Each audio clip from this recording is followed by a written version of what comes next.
전문가들은 아프리카가 둘로 갈라지고 있으며 이런 모습이 될 거라고 설명합니다.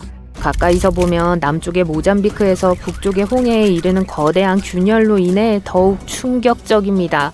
이 균열은 매년 계속 커지면서 땅을 찢고 집을 파괴하고 있어요.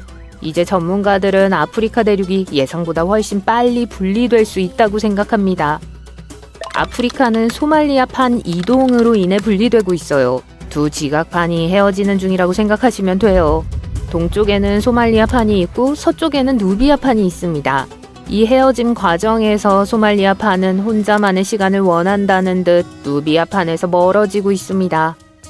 이 움직임은 지각판이 갈라지고 마그마가 깊은 곳에서 계속 솟아오르며 수많은 활화산이 탄생하는 지역인 동아프리카 균열을 형성하고 있습니다. 따라서 이곳은 뜨거운 곳입니다. 낮 기온이 섭씨 54.4도까지 치솟고 밤에는 섭씨 35도로 식습니다. 이 뜨거운 지대 안에는 아파르 함몰이라고도 알려진 아파르 삼각지대가 있어요. 이 지역의 지질학은 매우 흥미로운데 균열 과정으로 인해 계곡과 단층, 깊은 균열이 형성되고 있기 때문이에요. 에티오피아 사막에 있는 56.3km 깊이의 이 거대한 균열을 예로 들어볼게요. 이 균열은 사람이 쉽게 들어갈 수 있을 정도로 넓습니다. 하지만 무서운 것은 이 균열이 매년 약 1.27cm씩 커지고 있다는 점이에요. 누비아판과 소말리아판이 분리되면서 아프리카의 새로운 바다가 형성될 수도 있습니다. 이러한 유형의 과정은 새로운 게 아니에요. 공룡이 아직 존재하던 약 1억 5천만 년 전에도 비슷한 지각 변동으로 대서양이 만들어졌습니다. 대륙은 한때 모두 한데 모여 있었지만 판게아의 균열이 생기면서 대륙이 분리되기 시작했고 동반구와 서반구가 갈라졌습니다.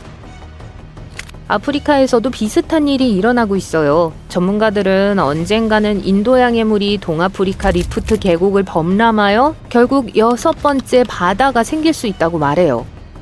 하지만 우리 살아생전에는 그 바다에서 수영을 할 수 없다는 게 유감입니다.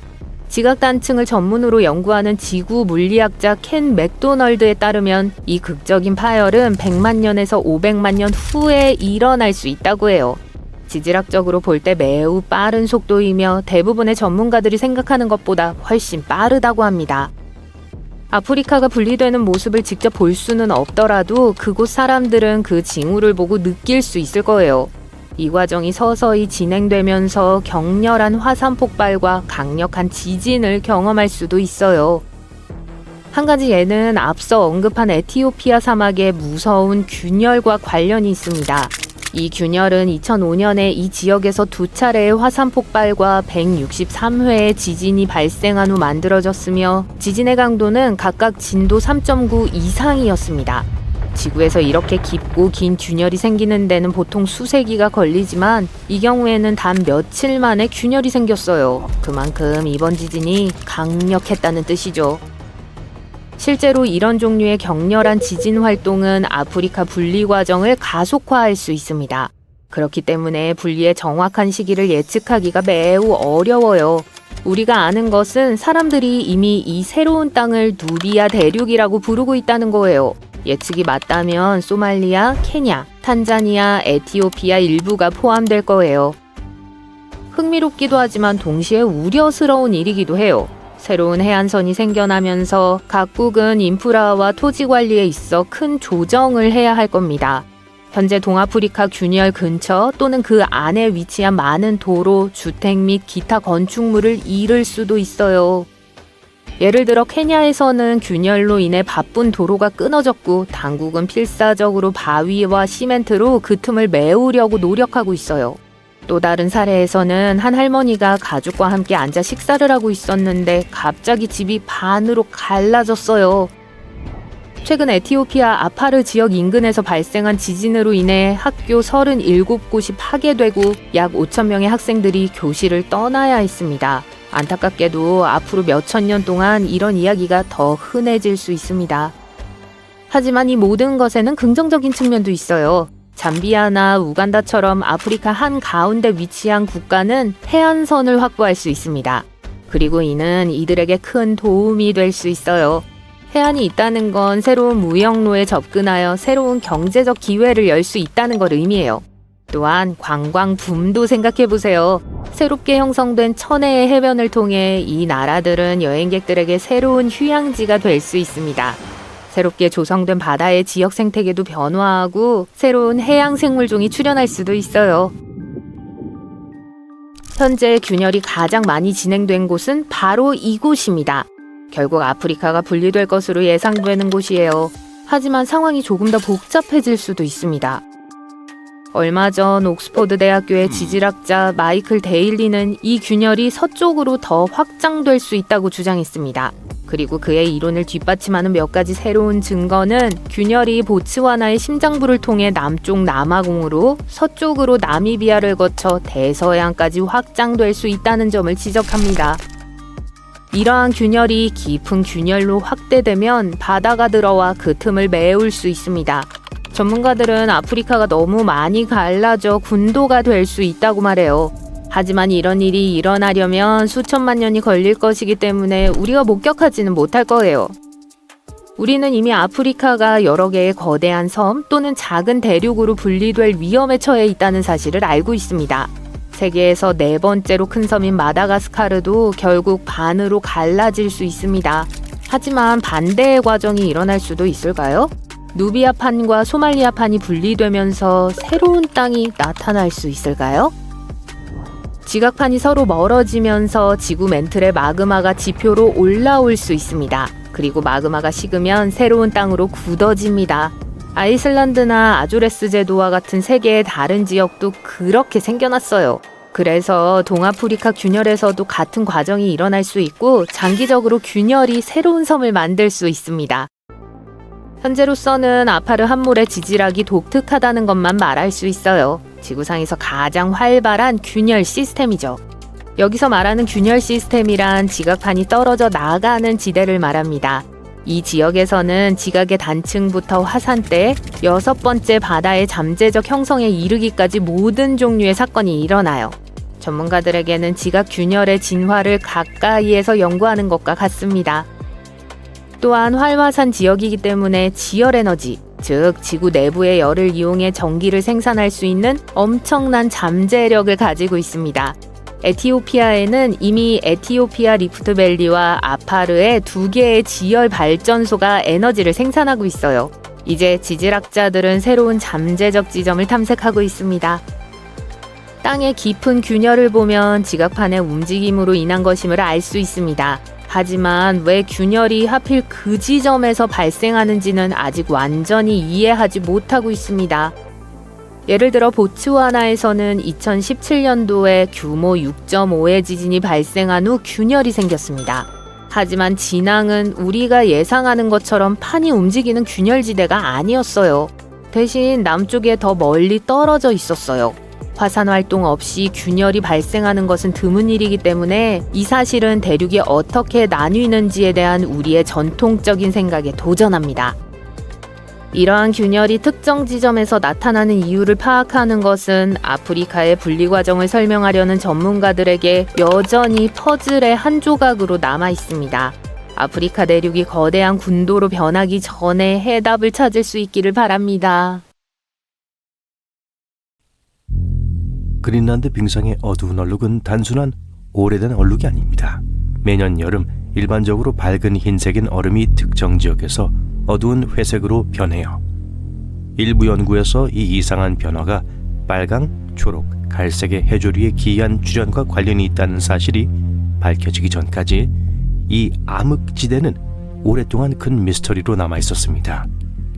가장 무서운 부분은 이 조류가 계속 자라면서 암흑지대가 점점 더 어두워지고 무서운 미생물이 나타나기 시작할 수 있다는 거예요.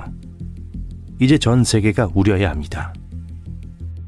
그린란드 빙상은 섬의 약 80%를 덮고 있는 거대한 얼음 담요와도 같습니다. 두께가 매우 두꺼워 전 세계 담수 얼음의 약 8%를 보유하고 있어요. 1년 내내 빙상은 사람의 손길이 닿지 않는 거대한 하얀 시트가 육지 위에 펼쳐져 있는 것처럼 보입니다. 하지만 여름이 다가오고 기온이 상승하기 시작하면 상황이 바뀌기 시작해요. 얼음이 녹아 해안을 따라 바위가 드러나기 시작합니다. 그리고 내륙으로 더 멀리 이동하면 매끄럽고 하얀 얼음이 더 어두워집니다. 이것이 바로 암흑지대인데 길이가 약 400km, 너비가 가장 넓은 지점이 100km에 이릅니다. 이 기이한 현상은 기본적으로 두 가지 큰 이유 때문에 발생합니다. 첫 번째는 블랙 카본입니다. 책장에 쌓이는 먼지와 마찬가지로 그린란드 얼음에도 같은 문제가 있어요. 바람은 먼지와 그을음이 섞인 혼합물을 얼음으로 운반합니다. 하지만 책장과 달리 천으로 닦아낼 수는 없어요. 그린란드의 경우 이 더러운 혼합물은 얼음 위에 가라앉아 수천 년 동안 그대로 남아 있습니다. 따라서 암흑지대는 기본적으로 시간이 지남에 따라 쌓인 미세한 먼지층으로 덮여 있습니다. 과거 2014년 연구자들은 이 더러운 혼합물을 분석한 결과 어두운 얼음 영역이 블랙카본으로 차 있다는 사실을 발견했습니다. 이 블랙카본은 그냥 갑자기 나타난 게 아니에요. 사실 그런 셈이긴 하죠. 과학자들은 블랙카본이 과거 캐나다 북부와 알래스카에서 발생한 산불 때 나온 연기로 인해 생성된 것으로 추정하고 있습니다. 짐작할 수 있듯이 블랙카본은 검은색이기 때문에 얼음을 더 어둡게 보이게 합니다. 그린란드 빙상이 여름에 변하는 두 번째 큰 이유는 앞서 언급한 해조류와 관련이 있습니다. 주로 두 가지 종류의 조류, 즉 엔실로니마 알라스카와 엔실로니마 노르덴시올디아이에 대한 이야기죠. 둘 다 냉수 지역을 좋아합니다. 겨울에는 얼음 속 깊은 곳에서 휴면 상태를 유지해요. 하지만 봄이 오면 천천히 지표면으로 이동하기 시작합니다. 여름이 되면 꽃을 피우고 광합성과 성장을 위해 매일 24시간 가까이 햇빛을 흡수할 준비를 마칩니다. 일반적으로 이 조류는 녹색이지만 햇빛에 노출되면 유해한 자외선으로부터 자신을 보호하기 위해 자연스럽게 갈색으로 변합니다. 그리고 이러한 색 변화는 그린란드의 얼음이 더 어둡게 보이는 이유기도 합니다. 지금까지는 정상적인 현상이었습니다. 정말 우려스러운 점은 이러한 조류 번식이 매년 점점 더 커지고 있다는 거예요. 조류는 바다에 풍부하게 존재하는 영양소인 인을 먹고 자라는데 인회석이라는 광물에서 유래하기 때문입니다. 이 광물은 작은 먼지 입자로 분해되어 바람에 의해 얼음 위를 날아다니는 일종의 암석에서 발견됩니다. 기후가 따뜻해지면 바위가 더 많이 건조해지고 강한 바람이 더 많은 먼지를 운반하죠. 먼지가 많으면 인이 많아져 조류가 더 많이 자라게 돼요. 보이시죠? 이렇게 순환되고 있고 매년 계속 악화되고 있습니다. 이를 연구하는 것은 암흑지대가 계속 커지는 이유를 이해하는 데 매우 중요합니다. 2000년에서 2012년 사이의 그 크기는 12% 증가했습니다. 하지만 왜 우리가 신경을 써야 하는지 궁금할 수도 있어요. 결국 얼음이 어두워지는 것일 뿐이잖아요. 글쎄요, 정확히는 아닙니다. 덥고 화창한 날에 검은색 옷을 입는 것을 참을 수 없다고 생각해 보세요. 검은색 옷은 열을 흡수해 더위를 더 느끼게 하죠. 어두운 표면이 햇빛을 더 많이 흡수하기 때문입니다. 얼음도 마찬가지예요. 먼지 블랙카본, 조류 번식이 그린란드 빙상 알베도 변동성의 약 70%를 차지합니다. 알베도는 표면의 반사율을 나타내는 멋진 단어예요. 하얗고 반짝이는 표면과 어둡고 거친 표면 두 개가 있다고 가정하면 흰색 표면은 빛과 열을 많이 반사해서 알베도가 높습니다. 반면에 어두운 표면은 빛과 열을 더 많이 흡수하므로 알베도가 낮아요. 여름철에는 그린란드 빙상의 알베도가 감소합니다. 이는 얼음이 더 많은 햇빛을 흡수한다는 것을 의미하며 얼음이 더 많은 햇빛을 흡수하면 녹는 속도가 빨라집니다. 따라서 암흑지대에서 일어나는 일을 이해하는 것은 그린란드 빙상이 얼마나 빨리 녹고 있는지 그리고 그것이 전 세계에 어떤 영향을 미칠 수 있는지 예측하는 데 도움이 됩니다. 그린란드의 빙상은 세계에서 두 번째로 큰 규모로 미시시피강 동쪽의 미국 전체 면적과 맞먹는 면적을 차지하고 있습니다. 그리고 그 거대한 얼음덩어리의 평균 두께는 2.3km에 달합니다. 안타깝게도 얼음 손실이 급증하고 있어요. 1990년대의 그린란드는 매년 약 250억 톤의 얼음을 잃고 있습니다. 지금은 연간 약 2,340억 톤이 손실되고 있어요. 매년 거의 10배에 달하는 얼음이 녹아 없어지는 거예요. 나사에 따르면 그린란드의 빙상이 모두 녹으면 전 세계 해수면이 약 7.4m 상승할 것이라고 합니다. 이는 전 세계 해안 국가와 도시에 재앙이 될 수 있어요. 네덜란드는 물에 잠기고 바하마는 거의 완전히 사라질 수 있으며 필리핀의 많은 섬이 사라질 위험에 처할 수 있습니다. 이 모든 것이 먼 현실처럼 보일 수 있고 대부분의 과학자들은 빙상이 완전히 녹는데 수백 년 또는 수천 년이 걸릴 것이라고 생각하는 것이 사실입니다. 하지만 그린란드에 항상 이렇게 두꺼운 얼음층이 있었던 것은 아니라는 사실을 아는 것이 중요합니다. 최근 연구원들은 그린란드 중심부에서 채취한 3.2km 깊이의 얼음 코어 바닥의 퇴적물을 면밀히 조사했습니다. 연구진은 이 토양에서 버드나무, 곤충의 일부, 곰팡이, 심지어 양귀비 씨앗의 흔적까지 발견했어요. 따라서 이 화석들은 약 40만 년 전인 최근 지질학적 과거에 그린란드의 빙상이 녹아내렸다는 최초의 직접적인 증거입니다.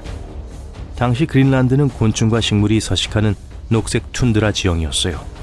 이 발견은 빙상이 이전에 붕괴되었고 과학자들이 원래 생각했던 것보다 더 취약할 수 있다는 것을 보여주기 때문에 흥미롭기도 하고 무섭기도 합니다. 또 다른 우려도 있습니다.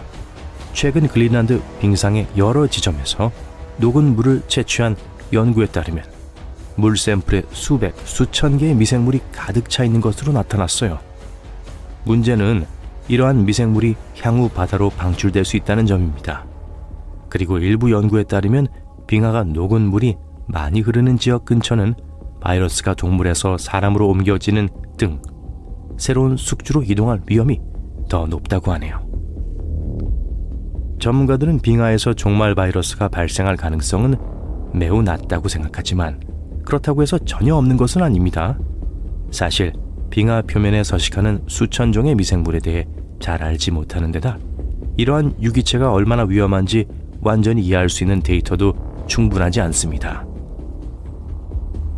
이 모든 것이 우려스럽게 들릴 수 있지만 아직 당황할 필요는 없어요. 그린란드 빙상을 어둡게 만드는 원인에 대해 아직 이해하지 못한 것이 많기 때문입니다.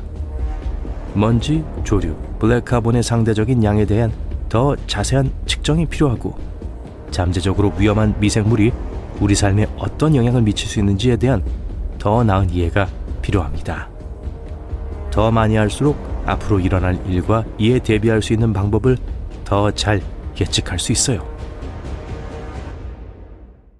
지구상에서 가장 큰 화산 지역은 아프리카나 일본이 아니라 남극 대륙의 얼음 아래에 있어요. 과학자들은 서쪽 지역에서 138개의 화산을 발견했는데 만약 화산이 폭발한다면 우리가 분명히 알아차릴 수 있을 거예요. 화산은 엄청난 양의 얼음을 녹여 바다로 이동하고 해수면을 상승시켜 지구를 인간이 살 수 없는 곳으로 만들 수 있습니다. 하지만 다른 행성으로 떠나기 위해 짐을 싸기 전에 제 말을 들어보세요. 현재 남극의 화산 중 공식적으로 활화산으로 분류된 것은 단 2개뿐입니다. 그리고 전 세계에 심각한 영향을 미치려면 수십 년에 걸쳐 연쇄적으로 폭발이 일어나야 해요. 현재 활동 중인 2개의 남극 화산 중 하나인 에레버스산은 세계 최남단 활화산이라는 자랑스러운 타이틀을 지니고 있습니다. 적어도 1972년부터 지속적으로 분출하고 있어요. 가스와 증기를 내뿜고 때로는 암석을 분출하기도 하는데 과학자들은 이를 스트름볼리식 분화라고 부릅니다. 가장 멋진 특징 중 하나는 정상 분화구에 있는 용암 호수로 표면에 녹은 물질이 있습니다. 이러한 호수는 표면이 얼지 않도록 특정 조건이 필요하기 때문에 매우 드물어요. 두 번째 활화산은 맑은 모양의 육지 덩어리인 디셉션 아일랜드입니다. 이곳은 50년 전에 마지막으로 분화한 활화산의 칼데라입니다. 이 화산을 감시하는 과학자들은 조만간 폭발할 가능성은 없다고 말해요. 남극에는 또한 환기공이 많이 있어요. 환기공은 가스와 증기를 대기 중으로 방출하는 화산 분출구예요.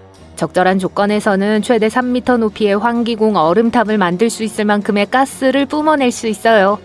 과학자들은 화산 활동으로 지구가 흔들리기 시작하는 시기를 감지하는 지진계로 남극의 화산을 주시합니다. 때로는 더 복잡한 기술을 사용하기도 하지만 극지방이 워낙 멀고 접근이 까다롭기 때문에 이 모든 것이 정말 어려워요. 그렇기 때문에 현재 잠자고 있는 남극 대륙의 화산 중 하나가 언제 폭발할지 아무도 예측할 수 없습니다. 약 2만 년 전의 사건을 분석하면 이 화산이 어떤 모습으로 깨어날지 짐작할 수 있습니다. 그럼 시작해볼까요? 남극에 잠자고 있는 화산 중 하나인 타카해산은 한때 1년의 분화를 일으켜 오존이 풍부한 할로겐을 다량으로 분출했습니다. 일부 과학자들은 이 사건으로 남반구가 따뜻해졌다고 말해요. 빙하가 녹기 시작했고 마지막 빙하기가 끝나는데 도움이 되었어요. 이러한 사건이 반복되려면 현재 얼음 위에 있는 하나 이상의 화산에서 할로겐이 풍부한 물질이 포함된 1년의 분출이 필요해요. 가능성이 희박한 시나리오지만 과거에 이미 일어난 일이므로 완전히 불가능한 건 아닙니다. 두꺼운 얼음층 아래에 숨어있는 화산의 경우 화산가스가 대기 중으로 거의 도달하지 못할 것 같아요. 하지만 얼음 밑에 있는 거대한 동굴을 녹이고 엄청난 양의 용융수를 생성할 만큼 충분히 강할 거예요. 서남극 빙상은 바닥이 얼지 않고 젖어 있기 때문에 이 녹은 물이 윤활유 역할을 하여 얼음을 곧 움직이게 할 겁니다. 큰 화산이라도 이런 식으로 생성되는 물의 양은 그 위에 있는 얼음량에 비하면 아무것도 아니에요. 따라서 한 번의 화산 폭발은 별다른 차이를 만들지 못합니다. 그러나 서남극의 큰 빙류 근처나 그 아래에서 여러 화산이 분화하면 큰 영향을 미칠 수 있어요. 이 빙류는 남극 대륙에 얼어붙은 물 대부분을 바다로 가져가는 얼음 강이에요. 속도가 빨라지고 비정상적인 양의 물이 바다로 유입되면 해수면이 상승할 거예요. 얼음이 점점 더 얇아지면서 새로운 분출이 점점 더 많이 일어날 겁니다. 과학자들은 이를 탈주 효과라고 불러요. 아이슬란드에서도 이와 비슷한 일이 일어났습니다. 마지막 빙하기 말기에 빙하가 줄어들기 시작하면서 화산 폭발의 횟수가 증가했어요. 따라서 엄청난 변화를 일으키려면 할로겐 가스로 가득 찬 얼음 위에 강력한 화산 몇 개가 수십 년 내에 활화산 활동을 시작하고 수십에서 수백 년 동안 강력한 상태를 유지해야 할 것으로 보입니다. 남극은 전 세계 담수의 약 80%를 저장하고 있으며 만약 남극의 담수가 모두 녹는다면 전 세계 해수면은 약 60m 상승할 겁니다. 그러면 우리는 살 수 있는 새로운 행성을 찾아야 할 거예요. 하지만 이는 가능성이 희박한 시나리오예요. 얼음 밑에 분출이 빙류를 윤활하고 물을 바다로 쓸어내릴 가능성이 더 높지만 그렇다고 해서 세계에 종말이 오지는 않을 겁니다. 하지만 매우 강력하고 성난 초화산 폭발이라면 가능한데 이미 과거에 일어난 적이 있어요. 2억 년 전 세계는 한 번도 아니고 두 번도 아닌 4번의 거대한 화산 폭발로 인해 큰 변화를 겪었습니다. 중앙 대서양 마그마 분포 영역, 일명 캠프라는 초화산은 60만 년 동안 계속해서 분출을 거듭해왔어요. 이 모든 일은 현재 브리티시 컬럼비아와 알래스카에 걸쳐있던 초대형 화산이었던 란젤리아에서 일어났어요. 용암이나 화산재가 환경을 파괴한 것이 아니라 화산 폭발로 인해 탄소 수치가 치솟았습니다. 지구는 다시 예전과 같지 않았어요. 이 화산 활동은 공룡이 고양이 크기의 동물에서 우리가 주라기 공원에서 보았던 거대한 동물로 성장하는 데 도움이 되었을지도 몰라요. 이 화산 폭발로 인해 200만 년의 우기가 시작되었습니다. 전 세계가 덥고 습해졌고 공룡들은 아주 좋아했어요. 연구원들은 이 비밀을 밝히기 위해 아시아의 고대 호수 아래 퇴적층을 깊이 파헤쳤습니다. 연구진은 화산재와 수은의 흔적을 발견했는데 이는 엄청난 화산 폭발의 흔적이 분명해요. 이산화탄소 수치가 급격히 상승한 탄소 신호도 발견되었습니다. 대기가 뜨거워지고 비가 쏟아졌어요. 나쁜 소식은 이와 같은 폭발이 또 일어날 수 있다는 거예요. 옐로스톤 국립공원 아래의 초화산은 거의 7만 년 동안 잠자고 있습니다. 하지만 만약 깨어난다면 1980년 세인트 헬렌스 산의 분화보다 몇 배 더 재앙적일 거예요. 미국 역사상 가장 재앙적인 화산 폭발로 꼽히는 사건이죠. 그 후 2달 동안의 지진과 화산 아래에 마그마가 주입되면서 산의 북쪽면 전체가 악화되고 파괴되었습니다. 분출 기둥은 대기 중으로 24m까지 올라가 미국 11개 주와 캐나다 여러 주에서 화산재를 퍼뜨렸어요. 마지막 옐로스톤 분화는 그보다 1000배나 더 컸습니다. 옐로스톤 위의 땅은 마그마라고 불리는 용융암과 반용융암으로 이루어진 뜨거운 지대 위에 자리 잡고 있습니다. 이 마그마는 공원 아래 약 6에서 9km에 있는 챔버로 흘러들어가 땅을 풍선처럼 부풀게 만들어요. 하지만 화산이 식으면 땅은 원래의 상태로 돌아갑니다. 화산 감시자들은 한 세기 동안 이 현상을 주시해왔어요. 그들은 약 20년 전에 땅이 약 25cm 올라간 걸 발견했지만 2000년 이후 다시 내려가고 있어요.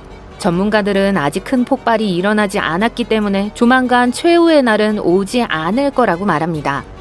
하지만 최근 지하에서 활발한 활동이 일어나고 있어 계속 관심을 모으고 있습니다. 인간이 옐로스톤에서 일어나는 모든 작은 일들을 목격할 수는 없었기 때문에 그곳에서 무슨 일이 일어나고 있는지 확실히 말하기는 어려워요. 옐로스톤은 지난 200만 년 동안 몇 차례의 엄청난 분화를 겪었습니다. 60에서 80만 년의 간격을 두고 정확하게 발생했죠. 마지막 큰 화산 폭발은 약 64만 년 전에 일어났으며 기본적으로 전체 지형을 재구성하여 루이지애나까지 화산재와 잔해물을 퍼뜨렸습니다. 오늘날에도 옐로스톤 칼데라에서 마지막 대규모 분화의 여파를 볼 수 있어요. 전문가들은 지난번과 같은 대규모 분화가 일어날 가능성은 희박하다고 말합니다. 증기와 뜨거운 물 또는 용암이 분출할 가능성이 더 높아요. 언제 어떤 강도로 분화할지는 아직 과학자들에게 미스테리로 남아 있습니다. 그것은 지구를 돌아다녔던 가장 큰 생물 중 하나였어요. 일반 스쿨버스보다 길었고 코끼리 10마리를 다 합친 것보다 더 무거울 수 있었죠. 하지만 어디서 살았을까요? 어쩌다가 그렇게 큰 크기가 되었던 거죠? 그리고 가장 중요한 건 오늘날 왜 멸종되었는가 하는 거예요. 알아봅시다. 메갈로돈은 지구 역사상 가장 큰 포식자였어요. 위치면에서 보면 메갈로돈은 사실상 그 근처를 제외한 지구상의 모든 수역에서 살았어요. 남극 대륙에서 메갈로돈 이빨이 발견되지 않은 이유는 아마도 이 거대한 생물이 따뜻한 열대 및 아열대 물에서만 적응했기 때문일 거예요.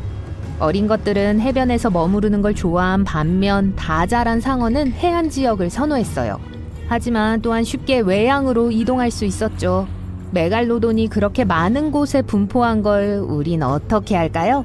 제일 북쪽에 있는 화석은 덴마크 해안에서, 그리고 가장 남쪽에 있는 화석은 뉴질랜드에서 발견한 사실에 근거해서 추측할 수밖에 없어요.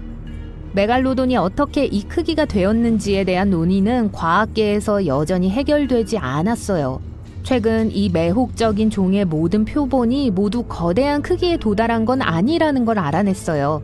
이건 베르그만의 법칙이라고 불리는 것과 좀 관련이 있는데, 이건 열을 보존하거나 방출해야 하기 때문에 주변 환경의 온도가 동물의 몸 크기에 영향을 미친다는 법칙이에요. 더 차가운 물에 도달한 메갈로돈은 아마도 낮은 온도에서 생존하기 위해 더 많은 체중이 필요했을 거예요. 반면 더 따뜻한 물에 사는 메갈로돈은 타는 걸 피하기 위해 더 작아져야 했죠. 하지만 이 거대한 물고기는 어떻게 생겼을까요? 대부분의 현대 묘사에서 거대한 백상아리를 닮은 메갈로돈을 보여주죠. 하지만 그게 꼭 맞지 않을 수도 있어요.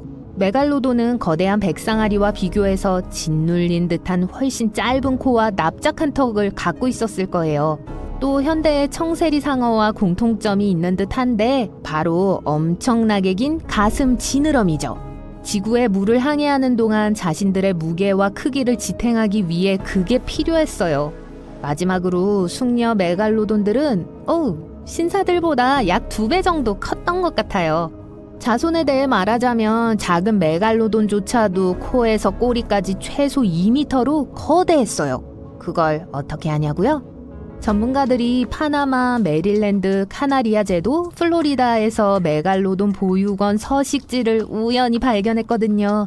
심지어 버려진 기적 윗더미도 엄청났어요. 농담이에요. 확실히 메갈로돈의 외모에서 가장 무서운 부분은 입이었어요. 제 말은 생각해보세요. 메갈로돈은 저녁으로 고래를 먹었으니 입을 충분히 크게 벌렸어야 했을 거예요. 과학자들은 그 턱이 2.7에서 3.4m의 놀랄만한 크기에 이를 거라고 추정했어요. 여러분이 더 잘 이해할 수 있게 성인 2명을 나란히 삼킬 수 있었다는 뜻이에요. 잠깐, 어른 둘 누구를요? 그 인상적인 턱은 또한 276개의 이빨을 특징으로 하고 있어요. 턱힘의 최신 보원을 토대로 보면 지금까지 존재했던 것 중 막강하진 않아도 가장 강력한 동물 중 하나였을 수도 있어요. 비교를 위해 인간의 턱힘은 약 1300뉴턴이에요. 오늘날의 백상아리는 18,000뉴턴 이상의 힘으로 물어 뜯을 수 있는 걸로 추정돼요. 메갈로돈은 그것보다 108,514에서 182,201 뉴턴으로 최대 10배 이상 강한 터킴으로 모든 기록에서 1위를 차지해요. 기본적으로 힘들이지 않고 차를 구길 수 있죠. 이빨 또한 꽤 놀라웠어요. 상어와 비슷하게 메갈로돈은 부러지거나 마모된 이빨을 빠르게 교체했어요. 4개에서 5개의 이빨이 줄줄이 있어서 기본적으로 약 48시간 안에 손상되거나 빠진 이빨을 다시 자라게 하는 컨베이어 벨트 같았어요. 그 뜻은 성인 메갈로돈 한 마리가 일생 동안 수천 개의 이빨을 길렀을 거라는 걸 의미하죠.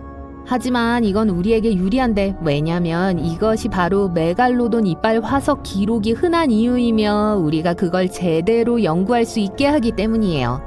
인상적인 체격을 유지하기 위해 메갈로돈은 하루에 약 1134kg의 음식을 먹어야 했어요. 이해가 안 되시죠? 생존하기 위해서 하루에 소 1.25마리가 필요하단 뜻이에요. 그건 여러분이 매일 참치캔 3,300개를 먹어야 하는 것과 같아요. 제가 메갈로돈이란 단어를 많이 썼는데 그게 어디서 유래한 건지 말씀드렸나요? 그리스어로 번역하면 거대한 이빨을 의미해요. 영리한 그리스인들. 하지만 이 거대한 상어의 온전한 학명은 조금 더 복잡해요. 카르카로클레스 메갈로돈. 하지만 이 거대한 포식자들이 진짜로 멸종했을까요? 우린 그렇게 믿는 경향이 있지만 잠시 솔직해져 봅시다. 우린 바다의 깊이보다 화성 표면에 대해 더 많이 알아요. 바다의 15%만 탐험했죠. 저 깊은 곳에 뭐가 있을지 누가 알겠어요? 고대 포식자? 마리아나 해구는 지구에서 가장 깊은 해양 해구예요. 가장 깊은 부분인 챌린저 해협은 아주 깊어서 에베레스트 산 전체를 이 해협에 담글 수 있어요. 그러고도 수면에서 1.6km 이상 떨어져 있을 거예요. 엄청 깊죠. 만약 메갈로돈 한두 마리가 만날 장소가 필요했다면 엄청 은밀한 장소일 거예요. 하지만 마리아나 해구는 지내기에 특별히 안락한 곳은 아니에요. 춥고 완전한 어둠에 둘러싸여 있거든요. 이곳의 기온은 1년 내내 2도 정도예요. 게다가 압력은 해수면보다 1000배 더 강해요. 만약 메갈로돈이 이 안에 숨어 있다면 치아와 뼈가 그리 좋아 보이지 않을 수도 있다고 생각하는 게 무방할 것 같네요. 여기 마리아나 해구의 강력한 압력 때문에 단백질과 칼슘은 녹아 산산조각 나기 시작해요. 그래서 예를 들어 우리가 발견한 가장 깊은 곳에 사는 물고기인 하달 스네일피쉬는 뼈 대신 유연한 연골을 특징으로 진화했어요. 여기서 살아남기 위해 메갈로돈은 또한 완전한 어둠 속에서 항해하는 법을 배워야 해요. 그 뜻은 생물 발광을 하거나 대왕 오징어처럼 거대한 눈을 키우게 진화했을 거라는 걸 의미해요. 영화 대본으로는 흥미롭고 좋을 것 같이 들릴지 모르겠지만 대부분의 과학자들은 그게 가능하지 않을 거라고 봐요. 왜일까요? 대부분 메갈로돈의 크기 때문이라고 말해요. 메갈로돈이 즐겨 먹는 대부분의 음식은 깊고 깊은 바다가 아닌 얕은 바다 지역에 살아요. 전문가들은 만약 이 동물이 진짜로 여전히 바다를 배회하고 있었다면 우리가 모를 리가 없다고 믿어요. 가끔 저녁상에 올라올 필요가 있겠죠. 그쵸? 이들의 먹이 또한 메갈로돈이 더 이상 존재하지 않는 가장 유력한 원인이기도 해요. 일부 전문가들은 메갈로돈이 수온이 떨어져서 멸종되었다고 믿는 반면 대부분의 과학자들은 바뀌어가는 먹이 사슬의 역학에 더 큰 책임이 있을 수도 있다고 해요. 왜냐하면 어느 순간 주요 식량원인 수염고래가 점점 줄어들었거든요. 그리고 동시에 작은 포식성 상어, 백상아리, 고래와 같은 자연 경쟁자들의 수가 증가했어요. 메갈로돈은 우리보다 훨씬 더 오래 이 행성에 살았고 그땐 우리가 아직 존재하지도 않았을 때예요. 우리 현대인들보다 거의 70배 더 오래, 약 2천만 년 동안 살았어요. 호모사피엔스는 약 30만 년 전에 나타났어요. 메갈로돈은 무적의 크기 덕분에 그렇게 오랫동안 살아남을 수 있었어요. 제 말은 당시 바다에 있는 거의 모든 걸 먹을 수 있었거든요. 우리는 이 둘을 선사시대 생물이라고 생각할 수 있지만 메갈로돈과 공룡은 지구에 공존한 적이 없어요. 공룡들은 아마도 약 6,600만 년 전에 멸종했을 거예요. 메갈로돈은 조금 후에 나타난 것 같아요. 그건 우리가 지금까지 발견한 가장 오래된 메갈로돈 화석이 2300만 년 전에 시작된 마이오세 시대의 것이기 때문이에요. 잘 있어, 맥. 이 돌덩어리를 보세요. 언뜻 보기에는 해변을 걷다 보면 흔히 볼 수 있는 평범하고 지루한 돌처럼 보여요. 색깔도 눈에 띄지 않고 무게도 2kg 정도로 꽤 평범하고요. 하지만 이 바위가 화성에서 태어나 지구까지 이동한 후 남극 대륙에 도착했다는 사실을 알게 되면 모든 것이 달라집니다. 아, 이제 이야기가 훨씬 더 흥미롭게 들리죠? 자세한 내용을 알아볼게요. 덴버 남극 프로그램의 남극 운석 탐사 프로젝트인 안스메 프로젝트에 참여한 로베르타 스코어 연구원은 1984년 이 운석을 발견했습니다. 이 우주 여행자의 이름을 해독하고 싶으시다면 제가 도와드릴 수 있어요. 과학자가 이 운석을 발견한 남극의 앨런 힐스에서 따온 이름이라 ALH입니다. 그리고 발견 연도와 샘플 번호가 있어요. 로베르타가 돌을 집어들고 우후 화성 덩어리를 들고 있네 라고 외쳤다고 생각하신다면 착각이에요. 여러분께 실망을 드려야 할 것 같아요. 처음에는 이 운석이 어디서 왔는지 불분명했습니다. 그리고 연구원들을 더욱 혼란스럽게 한 건 이 운석이 지구에서 발견된 다른 운석 그룹과 매우 달랐다는 점이에요. 그렇다면 화성에서 온 방문자라는 사실을 어떻게 알아냈을까요? 바로 화성의 대기를 구성하는 것과 유사한 가스의 흔적 덕분이에요. 1976년 현장에서 필요한 분석을 수행한 용감한 바이킹 착륙선 덕분에 우리는 그 성분에 대해 알게 되었습니다. 다시 암석 발견 이야기로 돌아와서 이 암석은 매우 특별합니다. 아주 먼 곳에서 도착했기 때문만은 아니에요. 지구에서 발견된 수천 개의 운석 중 화성에서 온 운석은 약 100개에 불과해요. 하지만 이번에 발견된 운석은 이들과는 다른 별개의 운석군으로 보여요. 그럼 이제 과거로 돌아가 이 우주 여행자의 인생 이야기를 따라가 봅시다. 이 암석은 약 40억 년 전에 고향인 붉은 행성에서 형성되었을 가능성이 높아요. 다른 날들과 크게 다르지 않았던 어느 날은 이 평화로운 바위의 삶을 바꾸는 계기가 되었습니다. 운석 충돌로 우주로 날아가 작은 소행성으로서의 여정을 시작했습니다. 그 당시에는 지구에서 발견되었을 때보다 훨씬 더 컸어요. 어느 순간 ALH는 지구에 가까워졌고 누가 알겠어요. 아마도 탐사를 하기로 결정했겠죠. 그렇게 13,000년 전 지구와 충돌하여 우주여행을 끝냈습니다. 현재 이 화성 조각은 우리가 가진 가장 오래된 조각이에요. 하지만 처음에는 그다지 인기가 없었어요. 1996년 획기적인 발견이 이루어진 후에야 훨씬 더 유명해졌습니다. 일부 나사 연구원들은 이 파편이 매우 오래된 것이 분명하다는 사실에 의문을 품기 시작했죠. 그렇다면 ALH가 화성에서 형성될 당시 화성에 번성했을 수 있는 생명체의 흔적을 기록할 수 있었을까요? 그리고 이 과학자들의 예상이 맞았습니다. 연구진은 매우 미세한 자철광 입자의 흔적을 발견했습니다.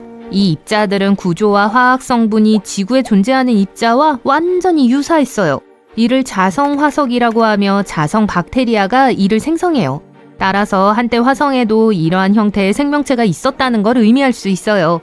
2020년 4월 일본 우주항공연구개발기구의 과학자들은 운석에서 화성기원의 유기물질이 포함된 질소를 검출하는 또 다른 발견을 해냈습니다.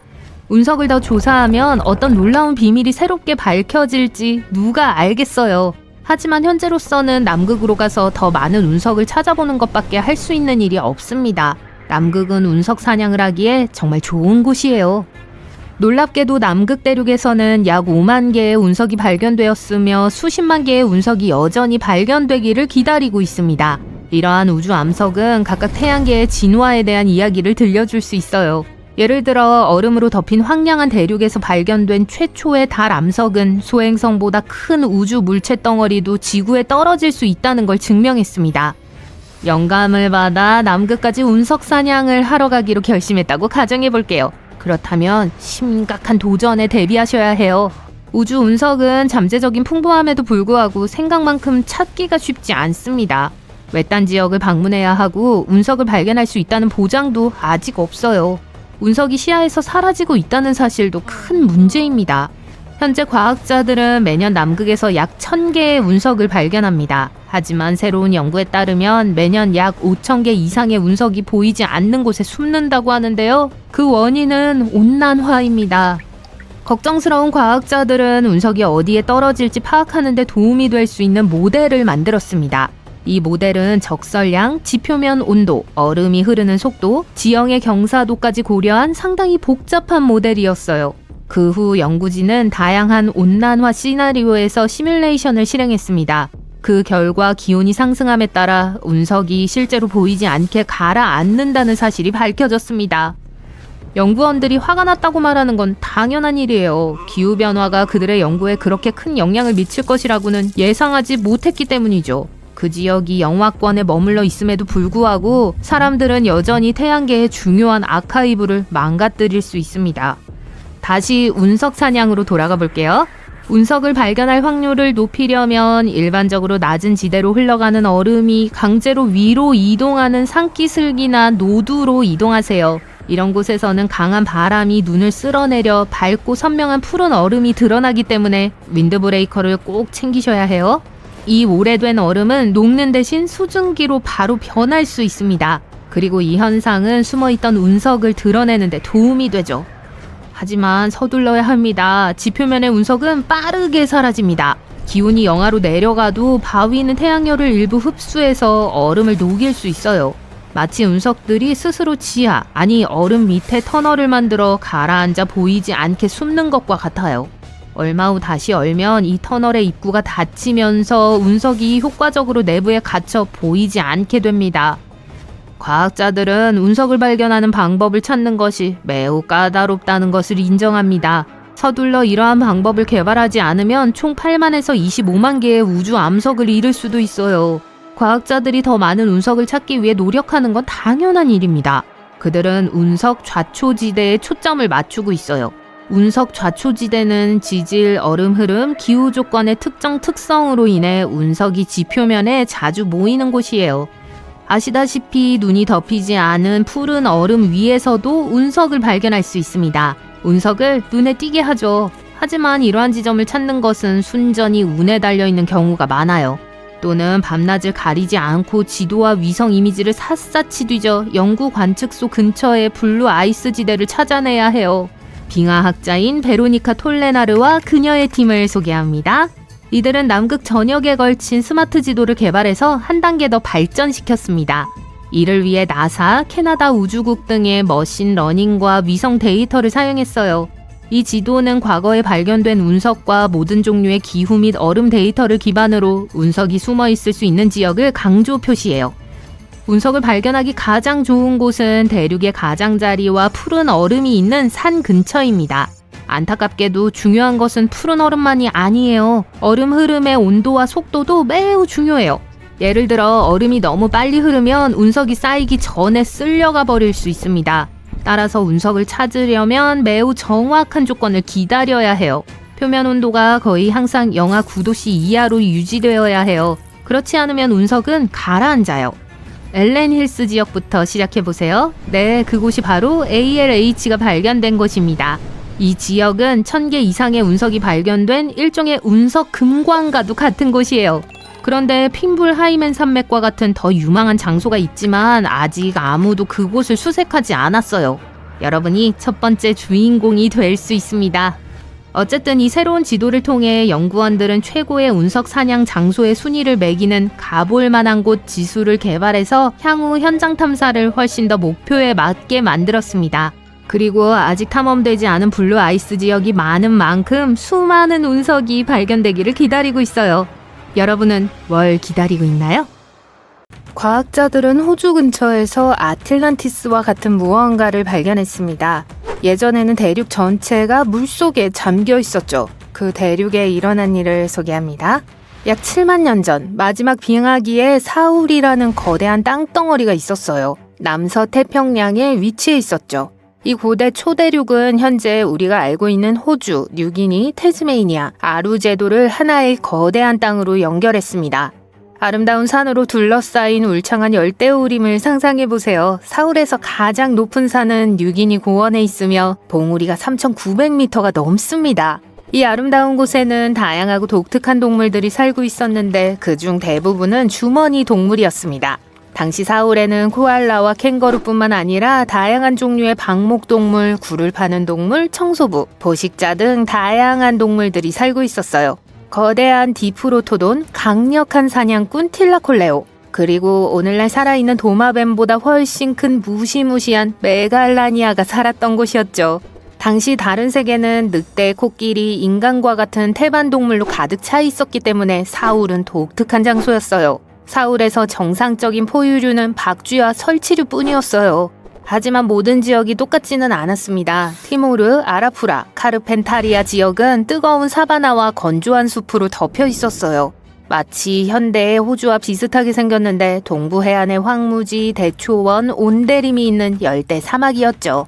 당시 사람들은 전 세계로 이주하고 있었습니다. 그들은 동남아시아에서 사울까지 놀라운 여정을 거쳐 6,000년에서 45,000년 전에 이곳에 처음 도착했어요. 그들은 대부분 걸어서 이동했고 대나무 뗏목과 간단한 배를 이용해 바다를 건넜습니다.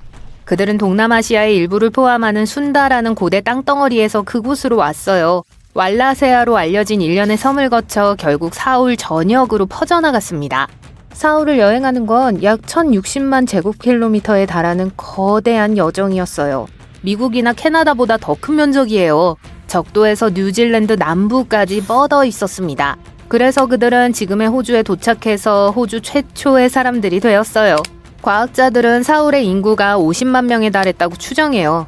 약 4만 년 전으로 거슬러 올라가는 동굴벽화를 발견했어요. 아노아, 즉 미니 버팔로가 인간과 동물의 형상을 마주하고 있는 사냥 장면이 그려져 있어요.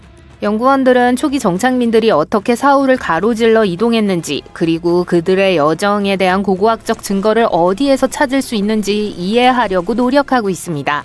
이를 위해 연구진은 지형 진화 모델을 만들었습니다. 시뮬레이션은 사울이 7만 5천 년에서 3만 5천 년 전에 어떻게 변화했는지 보여주었습니다. 잠재적인 이동 경로와 고고학적 유적지를 보여주었죠. 인간은 해안선과 강을 따라 이동했을 가능성이 높습니다. 그렇다면 신화 속 아틀란티스처럼 사울은 어떻게 호주 앞바다에 잠기게 되었을까요? 마지막 빙하기에는 지구의 물 대부분이 거대한 빙산과 빙하에 갇혀 있었어요. 해수면은 지금보다 훨씬 낮았어요. 그 후 지구의 기온이 상승했습니다. 빙상이 높고 해수면이 상승하면서 사울의 여러 지역을 연결하던 육교가 물에 잠겼습니다.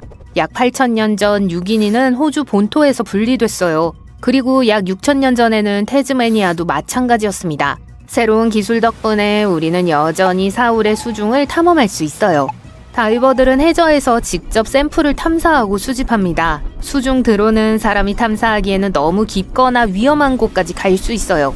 그리고 소나 매핑을 통해 과학자들은 음파를 사용하여 해저 지도를 만들어요. 마치 메아리를 사용해서 수중을 보는 것과 같아요. 음파는 해저에서 반사되어 다시 돌아오기 때문에 해저의 모습을 그림으로 그릴 수 있습니다. 고고학자들은 깊은 수중에서 석기도구와 기타 유물을 발견했습니다. 또한 디프로토돈과 틸라콜레오 같은 동물의 화석도 발견했어요. 사울의 수중 지형을 연구하면서 빙하기에 존재했던 고대 강, 호수, 해안선에 대해 알게 되었죠. 하지만 수중 대륙은 사울만이 아닙니다. 동남아시아의 숨은 보석은 사울뿐만이 아니에요. 수마트라, 자바, 보르네오 및 기타 섬들로 이루어진 순달랜드를 예로 들어볼까요? 이곳은 빙하기에는 엄청나게 큰 섬이었어요. 하지만 지금은 거의 완전히 물속에 잠겨 있어요. 전부는 아니지만 거의 대부분의 바다 위는 생명체로 가득 차 있어요. 새를 좋아하신다면 전 세계 조류종의 거의 5분의 1이 서식하는 이곳을 꼭 방문해보세요. 울창한 숲 사이로 자바 매와 발리 찌르레기 같은 다채로운 새를 발견할 수 있습니다. 또한 지구 어종의 4분의 1이 서식하는 순달랜드의 바다는 해양 생물의 천국이에요. 아시아 아로와나 같은 이국적인 동물도 볼 수 있어요. 세계에서 가장 큰 꽃인 라플레시아와 타이탄 아름을 볼 수 있는 꽃의 보고이기도 해요. 뉴질랜드와 매우 유사해요. 뉴질랜드는 호주의 절반 정도 크기의 길고 좁은 땅입니다. 약 1억 년 전에 남극에서 떨어져 나왔어요. 순달랜드와 마찬가지로 완전히 물속에 잠긴 건 아니며 7%가 해수면 위에 남아 있습니다. 이 튀어나온 작은 섬은 현재 스튜어트 섬과 몇몇 작은 섬들과 함께 뉴질랜드라고 불립니다. 이 뉴질랜드는 무성하고 따뜻한 곳이에요. 화산과 산맥, 아름다운 천연 간헐천과 온천으로 가득하죠. 현지 마오리족은 이 온천을 요리하는 데 사용해요. 옥수수, 달걀, 채소 등을 바구니에 담아 온천에 직접 담그기도 해요. 때로는 가열된 돌을 이용해 구덩이 오븐에서 음식을 조리하기도 합니다. 또 다른 숨은 세계는 아고랜드로 알려져 있습니다. 이 신비로운 땅덩어리는 공룡이 살던 시절에 호주의 일부였던 곳이에요. 수십 년 동안 과학자들을 미치게 만들었죠. 고대 해저에 아르고 심연 평원이라는 거대한 지형을 남겼기 때문에 그 존재를 알 수 있었죠. 약 1억 5,500만 년 전, 이 대륙은 호주와 작별을 고하며 분리되었습니다. 대륙은 북쪽 어딘가로 표류하다가 동남아시아에 도달하자마자 사라져버렸어요. 과학자들은 그것이 어디로 갔는지 전혀 몰랐지만 최근 마침내 그 유해를 발견했습니다. 불쌍한 아르고랜드의 하부가 끔찍할 정도로 깊은 바다 구덩이인 순다 해구 속으로 가라앉기 시작했다는 사실이 밝혀졌어요. 지각이 멘틀 속으로 가라앉은 거예요. 그 사이 아르고랜드의 윗부분은 위로 밀려 올라와 육지의 어린 암석들을 붙잡았어요. 이 때문에 아르고랜드는 여러 개의 작은 조각으로 나뉘었습니다. 이 조각들은 보르네오, 자바, 술라웨시 및 기타 지역의 일부를 형성했어요. 유골은 인도네시아와 미얀마 아래에 묻혀 있습니다. 그린랜드 크기의 거대한 땅덩어리를 상상해보세요. 그레이터 아드리아예요. 약 2억 4천만 년 전 초대륙 곤드와나에서 분리되면서 그 여정이 시작됐죠. 북쪽으로 이동하기 시작했고 1억 년 동안 따뜻한 바다를 즐기다가 갑자기 유럽에서 충돌해서 산산조각이 났어요. 이 조각들은 대부분 지구 멘틀 깊숙이 들어갔지만 일부는 긁혀서 알프스와 같은 산맥의 일부가 되었어요. 오늘날 그레이터 아드리아의 잔재는 스페인에서 이란에 이르기까지 30개 이상의 국가에 흩어져 있습니다. 그렇기 때문에 찾기가 아주 어려워요. 세이셸도 한때 곤드와나의 일부였어요. 네, 이 목가적인 섬은 고대 대륙의 꼭대기에 자리 잡고 있습니다. 우리는 이 섬의 매혹적인 화강암 노두 덕분에 이 섬에 대해 많이 알고 있어요. 100년 전 알프레드 베그너가 대륙 이동을 발견했지만 아무도 믿지 않았어요. 이 화강암 노두는 그가 미치지 않았고 지각판이 실제로 움직이고 있다는 걸 증명하는 데 도움이 되었어요. 세이셸은 인도와 마다가스카르에서 분리되어 결국 인도양의 슬픈 외톨이가 됐어요. 이는 아마도 데칸트랩에 미친 듯한 화라산 때문이었을 거예요. 하지만 이제 이 섬은 육지와 인근 산호초에서 독특한 종들이 서식하고 있습니다. 모리셔스는 공룡 멸종 이후 인도에서 분리됐어요. 그 여정을 따라 긴 리본 모양으로 늘어났고 조각조각 부서지기도 했습니다. 지금은 모두 인도양 아래에 흩어져 있어요.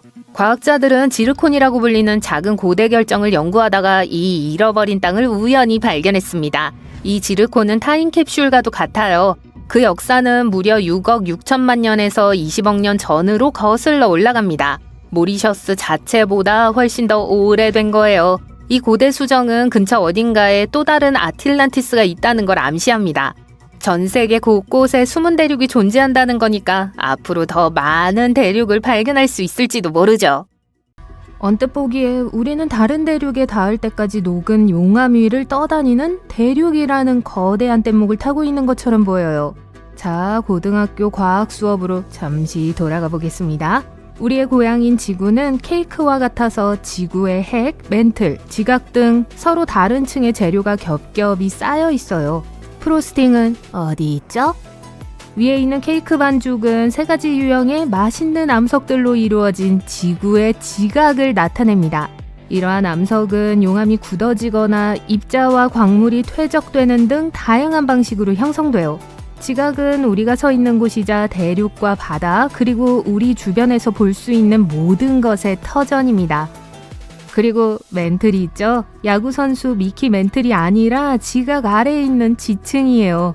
많은 사람이 멘틀을 용암이라고 생각하지만 그렇지 않아요. 케이크 반죽에 다양한 재료를 섞는 것처럼 멘틀은 끊임없이 움직이고 변화하는 다양한 종류의 암석들로 구성되어 있어요. 마지막으로 케이크의 가장 달콤한 부분인 중심, 즉 지구의 코어에 대해 알아볼게요. 지구는 외핵과 내핵의 두 부분으로 이루어져 있어요. 외핵은 용융된 암석과 금속으로 만들어져 있고 태양 표면보다 훨씬 더 뜨겁습니다. 우와! 내부의 온도는 엄청나게 높지만 내부 코어는 고체입니다. 아래쪽의 압력이 놀라울 정도로 강하기 때문에 액체로 변하지 않아요. 이 모든 것을 보면 우리 아래에는 용암과 뜨거운 바위가 끝없이 펼쳐져 있다고 쉽게 생각할 수 있어요. 그렇다면 지각판은 어떻게 움직일까요? 대륙은 녹은 암석의 바다 위에 떠 있는 것이 아니에요.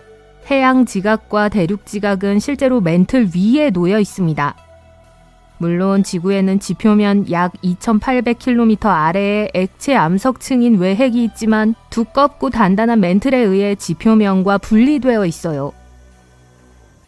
따라서 지구의 지각판은 두꺼운 암석층인 상부 맨틀 위에 있기 때문에 움직여요. 기본적으로 이 암석은 엄청난 압력과 열을 받고 있기 때문에 시간이 지남에 따라 느린 움직임으로 흐르게 돼요. 케이크층 위에 붙는 꿀이나 시럽이라고 생각해보세요. 팬을 움직이면 꿀이나 시럽도 함께 움직이며 흐르게 되죠. 마찬가지로 위쪽 맨틀은 꿀보다 훨씬 느리지만 그 위에 있는 부분을 따라 흐르고 끌릴 수 있어요. 그리고 바위는 부서지기 쉽고 유연합니다. 쿠키처럼 금이 가고 부서지기도 하지만 이제 배가 고파지네요. 사탕처럼 늘어나거나 구부러지기도 해요. 판이 서로 걸리면 더 이상 움직일 수 없지만 풀리면 퍼즐 조각이 완벽하게 맞을 때까지 이동하는 것처럼 다시 표류하기 시작해요. 극도로 높은 온도와 압력이 이러한 흐름이 발생하는 이유예요. 스토브 위에 있는 큰 수프 냄비와 같아요. 수프가 뜨거워지면 이리저리 움직이기 시작해서 한 곳에서 다른 곳으로 열을 전달해요. 점심시간인가요? 말이 나와서 말인데 용암은 외핵에서 화산으로 올라가는 녹은 암석만 있는 것이 아니에요. 지각판과 지각판이 만나서 한 판이 다른 판 아래로 미끄러지면 서로 부딪히면서 많은 열과 압력을 발생시켜요. 마치 손을 빠르게 비비면 손이 뜨거워지기 시작하는 것과 같죠. 또는 돌로 불을 피울 때도 마찬가지입니다. 그리고 녹은 암석, 즉 마그마가 표면으로 올라오면서 화산을 만들 수 있습니다. 오래전에는 지구의 땅이 지금처럼 대륙으로 나뉘어 있지 않았습니다. 대신 그리스어로 모든 지구를 뜻하는 판게아라는 거대한 땅덩어리가 하나였어요. 이 거대한 바다 한가운데에 갇혀 있다고 상상해 보세요. 그래서 시간이 지남에 따라 이 초대륙은 서서히 분리되었고 그 일부가 서로 떨어져 나와 우리가 대륙이라고 부르는 별도의 땅을 형성했습니다. 이 아이디어는 16세기에 한 지도 제작자가 아프리카, 아메리카, 유럽의 해안선이 퍼즐 조각처럼 서로 맞물려 있는 것 같이 보인다는 사실을 깨달으면서 처음 등장했어요. 나중에 연구원들은 해안선의 암석 구성이 비슷하다는 것을 깨달았고 이는 과거의 하나의 거대한 덩어리의 일부였다는 걸 의미하며 이를 대륙 이동 이론이라고 불렀습니다. 처음에는 그렇게 거대한 땅이 어떻게 움직일 수 있는지 몰랐기 때문에 사람들은 이 이론에 대해 매우 회의적이었어요. 이제는 그 부분을 설명할 수 있게 됐죠? 따라서 지구의 지각은 두 개의 큰 판과 여러 개의 작은 판으로 나뉩니다. 비록 느리게 움직이더라도 모두 계속 움직이고 있습니다. 수억 년 동안 지속되는 이 과정은 우리가 감지할 수 없고 일생 동안 특별한 변화를 느끼지 못해요. 판이 움직일 때 판은 흥미로운 방식으로 서로 상호작용해요. 예를 들어 두 판이 충돌하면 한 판이 다른 판 아래로 밀려 내려가 섭입대가 만들어질 수 있어요. 시간이 지남에 따라 화산섬, 참호, 심지어 산맥 전체와 같은 멋진 지형이 만들어지죠. 판은 약 35억 년 전에 움직이기 시작한 것으로 추정됩니다. 우리가 알고 있는 최초의 직소 초대륙인 우르로 뭉치는 데는 시간이 좀 걸렸어요. 오늘날 그 잔해는 마다가스카르, 인도, 호주의 일부를 구성하고 있습니다. 판게아는 3억 3,500만 년 전에 형성되었지만 그게 마지막으로 형성된 대륙은 아닐 거예요. 따라서 먼 미래의 새로운 세대는 넥스트 판게아라고 불리는 대륙에 살게 될 수도 있습니다. 대서양의 해양 지각이 대륙 지각 아래로 서서히 자리를 잡으면 대서양의 해양 분지가 닫히게 되고 결국 대륙이 서로 끌어당겨질 겁니다. 즉 아메리카 대륙과 아프리카 대륙이 만나고 유라시아 대륙이 뒤집힐 거예요. 따라서 사람들은 내해 또는 적어도 내해의 남은 부분 주변에 모여있는 고리 모양의 거대한 대륙에 살게 될지도 몰라요. 또는 대륙이 다른 방향으로 이동해서 아마시아라는 다른 직소 퍼즐을 구성할 수도 있어요. 이 시나리오에서는 아메리카 대륙이 서쪽으로 이동해서 호주와 융합한 후 시베리아로 방향을 틀 겁니다. 그리고 더 있어요. 노보 판게아는 아메리카 대륙이 함께 움직이며 남극과 호주를 끌어안고 아프리카 대륙이 북서쪽으로 뻗어나가는 곳이에요. 기본적으로 모든 대륙이 모여서 한 극에서 다른 극으로 뻗어 있는 거대한 대륙을 형성합니다. 하나 더 갈까요? 괜찮은데. 노보 판게아와 유사한 아이디어를 제공하는 최근의 프로젝션이 있습니다. 모든 대륙이 적도 주변에 모여 하나의 거대한 땅이 되는 거죠. 화창한 날씨와 해변이 항상 있는 이곳이 제가 가장 살기 좋은 곳이 될 것 같아요. 그리고 이 거대한 초대륙에서 어떤 웅장한 참호, 산, 섬, 기타 지질학적인 아름다움을 발견할 수 있을지 누가 알겠어요. 판게아는 약 1억 7,500만 년 전에 분리되었습니다. 대서양과 인도양이 동쪽으로 넓어지기 시작하면서 불의 고리가 형성됐어요. 불의 고리는 지진과 활화산이 자주 발생하는 태평양을 따라 이어진 길이에요. 이 때문에 유라시아는 이 국경을 넘어 서쪽으로 계속 이동할 수 없었어요. 이제 유라시아는 불의 고리를 따라 옆으로 움직일 수 있습니다. 섭입대는 지각판을 서로 다른 방향으로 움직이게 하는 장벽과 같은 역할을 해요. 따라서 유라시아는 결국 아메리카 대륙과 충돌하여 아마시아와 비슷한 형태를 형성할 수 있습니다. 거기 앉아서 팝콘을 들고 옆에서 지켜보는 것도 멋질 것 같네요. 하지만 이런 일은 적어도 앞으로 5천만 년 동안은 일어나지 않을 일입니다. 장담하건대 저는 아마 이 광경을 볼 수 없겠네요. 이 새로운 초대륙이 언젠가 끝날 위치에 대해서는 여러 가지 이론이 있습니다. 하지만 아마도 오늘날 우리가 북극해로 인식하고 있는 곳을 중심으로 한 극지방 어딘가가 될 것 같아요. 차나 한 잔 마실까요? 아니에요. 밥이나 먹으러 가시죠. 과학자들은 아이슬란디아가 지금은 물속에 잠겨있지만 그린란드와 스칸디나비아 사이에 있던 60만 평방킬로미터가 넘는 지역이었었다고 주장해요. 지구는 한때 수백만 년 전 모든 대륙들이 서로 연결되어 있던 커다란 피자파이였어요. 다른 이름으로는 판게아죠. 오늘날 우리가 알고 있는 북대서양 지역은 약 3억 3,500만 년에서 1억 7,500만 년 전에 메마른 땅이었어요. 수년간 과학자들과 지질학자들은 판게아가 약 2억 년 전에 갈라지기 시작하면서 북대서양이 생겨났다고 주장하고 있어요. 아이슬란드가 있는 지역에 화산이 있기 때문에 이 나라는 6천만 년 전에 떨어져 다른 모든 땅으로부터 떠내려갔죠. 그리고 지구가 커다란 피자파이와 같았기 때문에 피자처럼 나뉘어지게 되었죠. 많은 땅들이 우리가 오늘날 알고 있는 대륙들을 형성하면서 크고 작은 조각들로 나뉘었어요. 하지만 이 새로운 이론은 판게아가 갈라진 결과 약 320km에 이르는 땅을 남겨놓았다는 것을 제시하고 있어요. 그리고 약 1000만 년 전에 이 땅 조각이 현재 아이슬란드인 땅의 끝 부분은 남겨둔 채 동쪽과 서쪽 부분은 물속에 잠겼어요. 한 구조가 움직일 때 서로 갈리면서 현재의 풍경을 만들어내게 되었죠. 모두 멘틀 덕분이에요. 이 새로운 급진적인 이론은 역사책에 쓰여진 모든 것들과 과학자들이 연구해온 것에 반해요. 사람들은 고개를 흔들면서 많은 회의적이면서 비판적인 반응을 보였죠. 하지만 아이슬란드의 해저와 지구의 지각을 분석함으로써 이 아이디어가 설득력이 없지는 않다는 걸 주장할 수 있어요. 아이슬란드 아래의 지각은 알고 보니 보통의 지각보다 훨씬 더 두꺼웠어요. 해양 지각은 우리가 걷고 사는 육지 지각에 비해 녹은 독특한 암석들로 이루어져 있고 밀도가 훨씬 더 높아요. 지구에서 가장 얇은 층은 생명이 살고 있는 지각이에요. 이곳은 물, 음식, 재배, 천연 자원과 미네랄 수집, 산호 호흡에 필수적이에요. 이건 바닥까지 가라앉지만 지구의 멘틀 바로 위까지 내려가죠. 또한 끊임없이 멘틀에 의해 순환되어 다시 올라오기 때문에 새로워지죠. 그리고 이것이 해양 지각의 암석들이 다른 8km만한 곳들에 비해 40km 더 두꺼운지를 설명해주죠. 또한 이게 화산의 핫스팟에 있다는 걸 고려하면 이것도 합리적이에요. 해저 자기 측량을 보면 줄무늬 패턴의 녹은 지각층이 보여요. 또 지구 자기장이 수백만 년에 걸쳐 극성을 바꾸었다는 사실을 고려하면 그것이 우리 풍경의 기초를 형성하는 데 역할을 했을 거예요. 하지만 이 새로운 이론을 증명할 구체적인 증거는 아직 없어요. 첫 번째 단계 중 하나는 아이슬란드 근처의 해저를 파기 시작하는 거예요.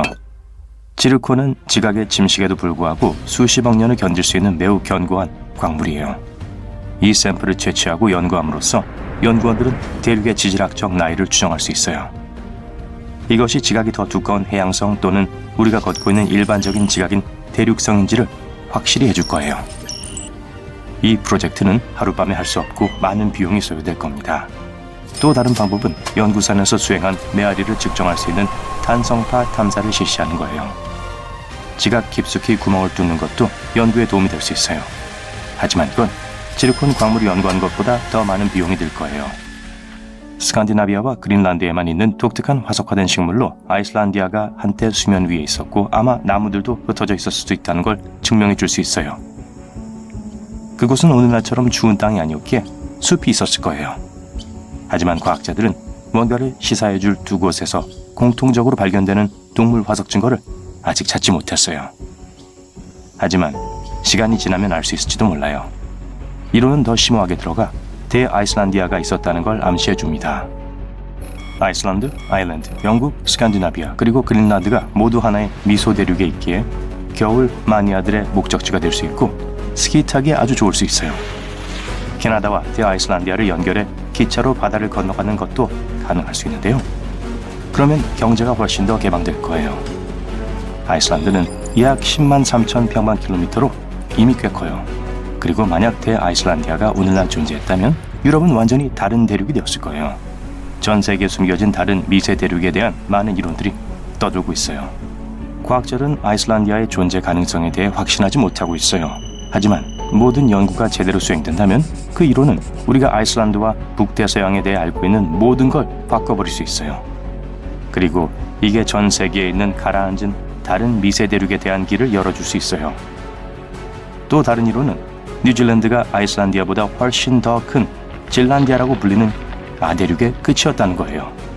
연구에 따르면 이것이 7,900만 년에서 8,300만 년 전에 초대륙인 곤드와나 대륙으로부터 분리되었다는 걸 나타내요. 과학자들은 이것이 물속에서 발견된 가장 얇고 가장 어린 대륙이라고 주장해요. 크라톤은 대부분의 대륙의 주요 토대 역할을 하는 중심 암석이에요. 이건 적어도 10억 년은 되었지만 질란디아를 구성하는 대륙 지각은 그것의 절반에 불과하니 꽤 어린 거죠. 이건 비록 오래된 바위와 멘틀의 일부분이 남아있음에도 불구하고 일부 크라톤이 소실되었음을 의미해요. 이것들은 27억 살 정도로 추정돼요. 과학자들은 뉴질랜드의 지르콘 크리스탈에 대해 몇 가지 연구를 했고 이게 13억 년이나 되었다는 걸 알아냈어요. 나머지 대륙들은 30억 년 이상 되었죠. 과학자들은 뉴질랜드 주변의 바다 밑에 있는 암석의 구성을 연구했어요. 이것들은 대륙 지각에서 발견되는 이산 화교소와 화강암으로 이루어져 있어요. 해저에는 주로 마그네슘과 철분이 풍부한 바위가 있죠. 또한 주변의 일반적인 해양 지각보다 더 두껍고 높아요. 과학자들은 몇 가지 연구를 했고 카토 트로프 지역의 태즈먼 해와 산호해 간의 연결을 확인하기 위해 자기 및 지형 데이터를 수집했어요. 이것이 질랜디아와 호주 사이에 있는 좁은 긴 땅이에요. 위성 데이터는 지구 중력에서 작은 결점들을 추적해 그 지역을 둘러싸고 있는 해저의 지각 지도를 그렸어요. 그들은 질랜디아를 구성하며 크기가 거의 호주만한 땅덩어리를 보았어요. 비록 흔적들이 있더라도 이것으론 아무것도 증명할 수 없어요. 호주가 곤드와나로부터 해방되었을 때 사방으로 갈라진 많은 미소 대륙들이 있을 수 있어요. 그 당시 초대륙은 남미, 남극, 호주, 질랜디아, 아라비아 그리고 인도 아대륙으로 이루어졌었죠. 뉴질랜드는 이미 세계에서 가장 큰 나라는 아니지만 만약 이론이 맞다면 질랜디아는 원래 크기의 6배가 될 거예요. 모리셔스는 겨우 몇백만 년밖에 되지 않은 어린 섬이에요. 아프리카 해안에서 겨우 1900km 떨어진 곳에 있는 이 작은 섬은 약 900만 년 전에 생겼다고 믿어지고 있어요. 그 지역의 수중 화산이 엄청나게 많은 용암을 분출해 오늘날의 땅을 형성했죠. 하지만 과학자들은 30억 년 이상 된 지르콘 암석을 발견했어요. 이것 또한 마다가스카르의 4분의 1 크기인 모리시아라고 불리는 물에 잠긴 대륙의 일부일 수 있어요. 이들이 발견한 지르콘은 모래뿐만이 아니라 단단한 바위 속에도 박혀 있었어요. 그러면 다른 대륙에서 해안으로 떠밀려 올라왔을 가능성을 배제하게 되죠. 일부 과학자들은 여전히 확실하지 못하고 있어요. 과학자들은 분출에 의해 야기된 다른 전형적인 암석보다 두드러지는 암석의 발견은 과학계를 이 이론으로 왜곡되게 할 수 있다고 해요. 하지만 아이슬란디아가 대아이슬란디아의 일부가 될 수 있었던 것처럼 모리시아는 한때 인도와 마다가스카르로 구성된 로디니아라고 불렸어요. 이론에 의하면 약 8,500만 년 전에 마다가스카르로부터 인도가 분리되었을 때 모리시아가 물에 잠겼다고요. 2022년 여름부터 2023년 여름까지 10만 명이 넘는 사람들이 남극을 방문했습니다.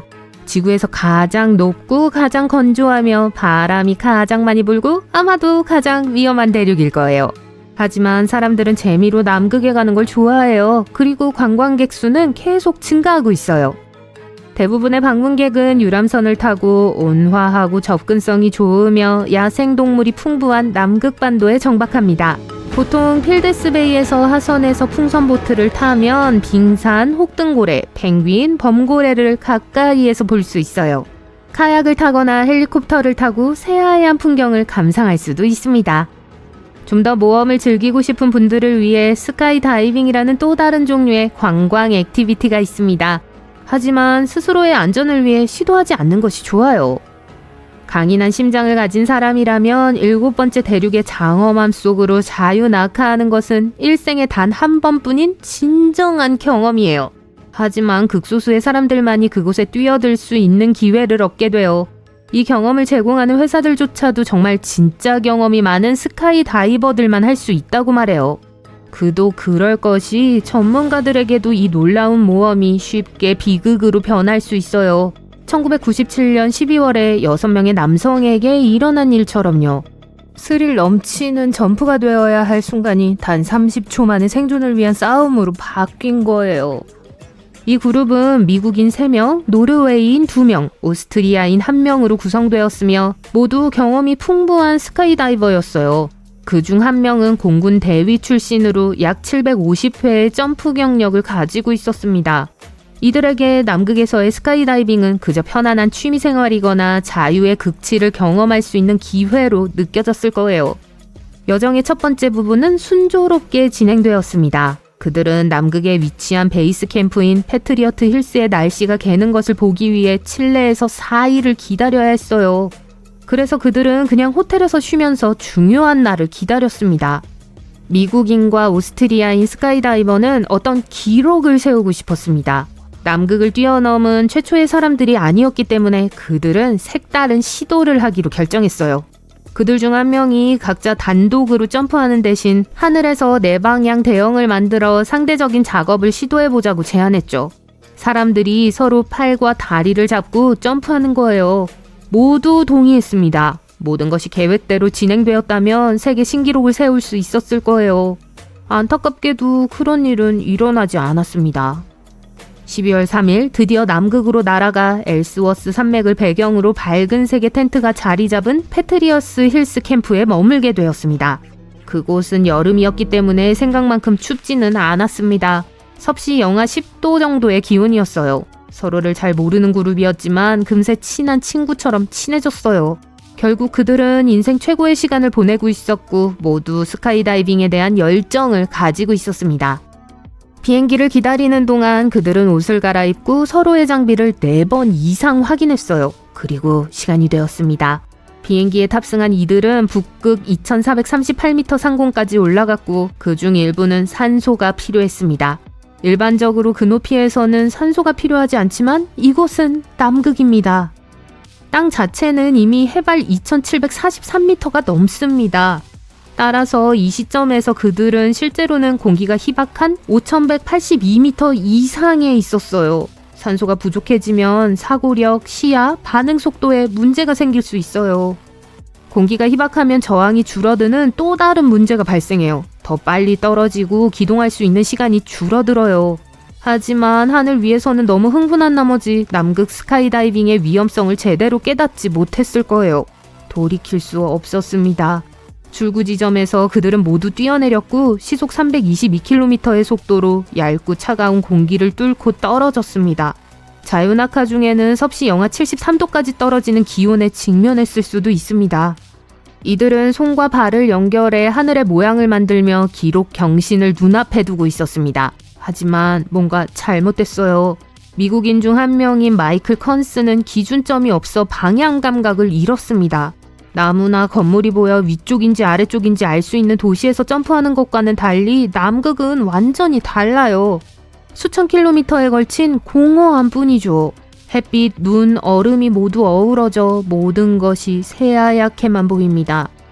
컨스는 재빨리 장비를 확인한 결과 이미 너무 낮아서 305m 정도밖에 되지 않는다는 것을 깨달았습니다. 낙하산을 펼치지 않은 채로 낙하하기에는 위험할 정도로 낮은 고도였어요. 기록 시도는 물 건너갔고 이제 생존을 위한 싸움이 시작되었습니다. 그는 동료들과 함께 대형에서 이탈해 예비 낙하산의 립코드에 손을 뻗었지만 이미 자동 개방 장치가 약 183m 지점에서 낙하산을 펼친 상태였어요. 안전하고 통제된 착륙을 할 시간이 없었어요. 그는 다리와 무릎을 끌어당겨 몸을 뒤집은 후 얼굴이 먼저 눈 속으로 추락했습니다. 고요했습니다. 컨스는 친구들을 둘러보았습니다. 노르웨이인 2명은 무사히 착륙했어요. 하지만 안타깝게도 나머지 3명은 추락에서 살아남지 못했습니다. 그중 2명은 낙하산을 펼치지도 못했어요. 현재까지도 무엇이 잘못되었는지 정확히 아는 사람은 아무도 없어요. 하지만 기내에 있던 산소통이 단서가 될 수 있어요. 비행 중 산소를 사용한 3명의 스카이다이버는 살아남았지만 산소를 사용하지 않은 3명의 스카이다이버는 생존하지 못했습니다. 앞서 언급했듯이 산소가 부족하면 뇌에 문제가 생길 수 있어요. 행복감을 느낄 수 있지만 저산소증은 너무 늦을 때까지 깨닫지 못하는 경우가 많기 때문에 위험해요.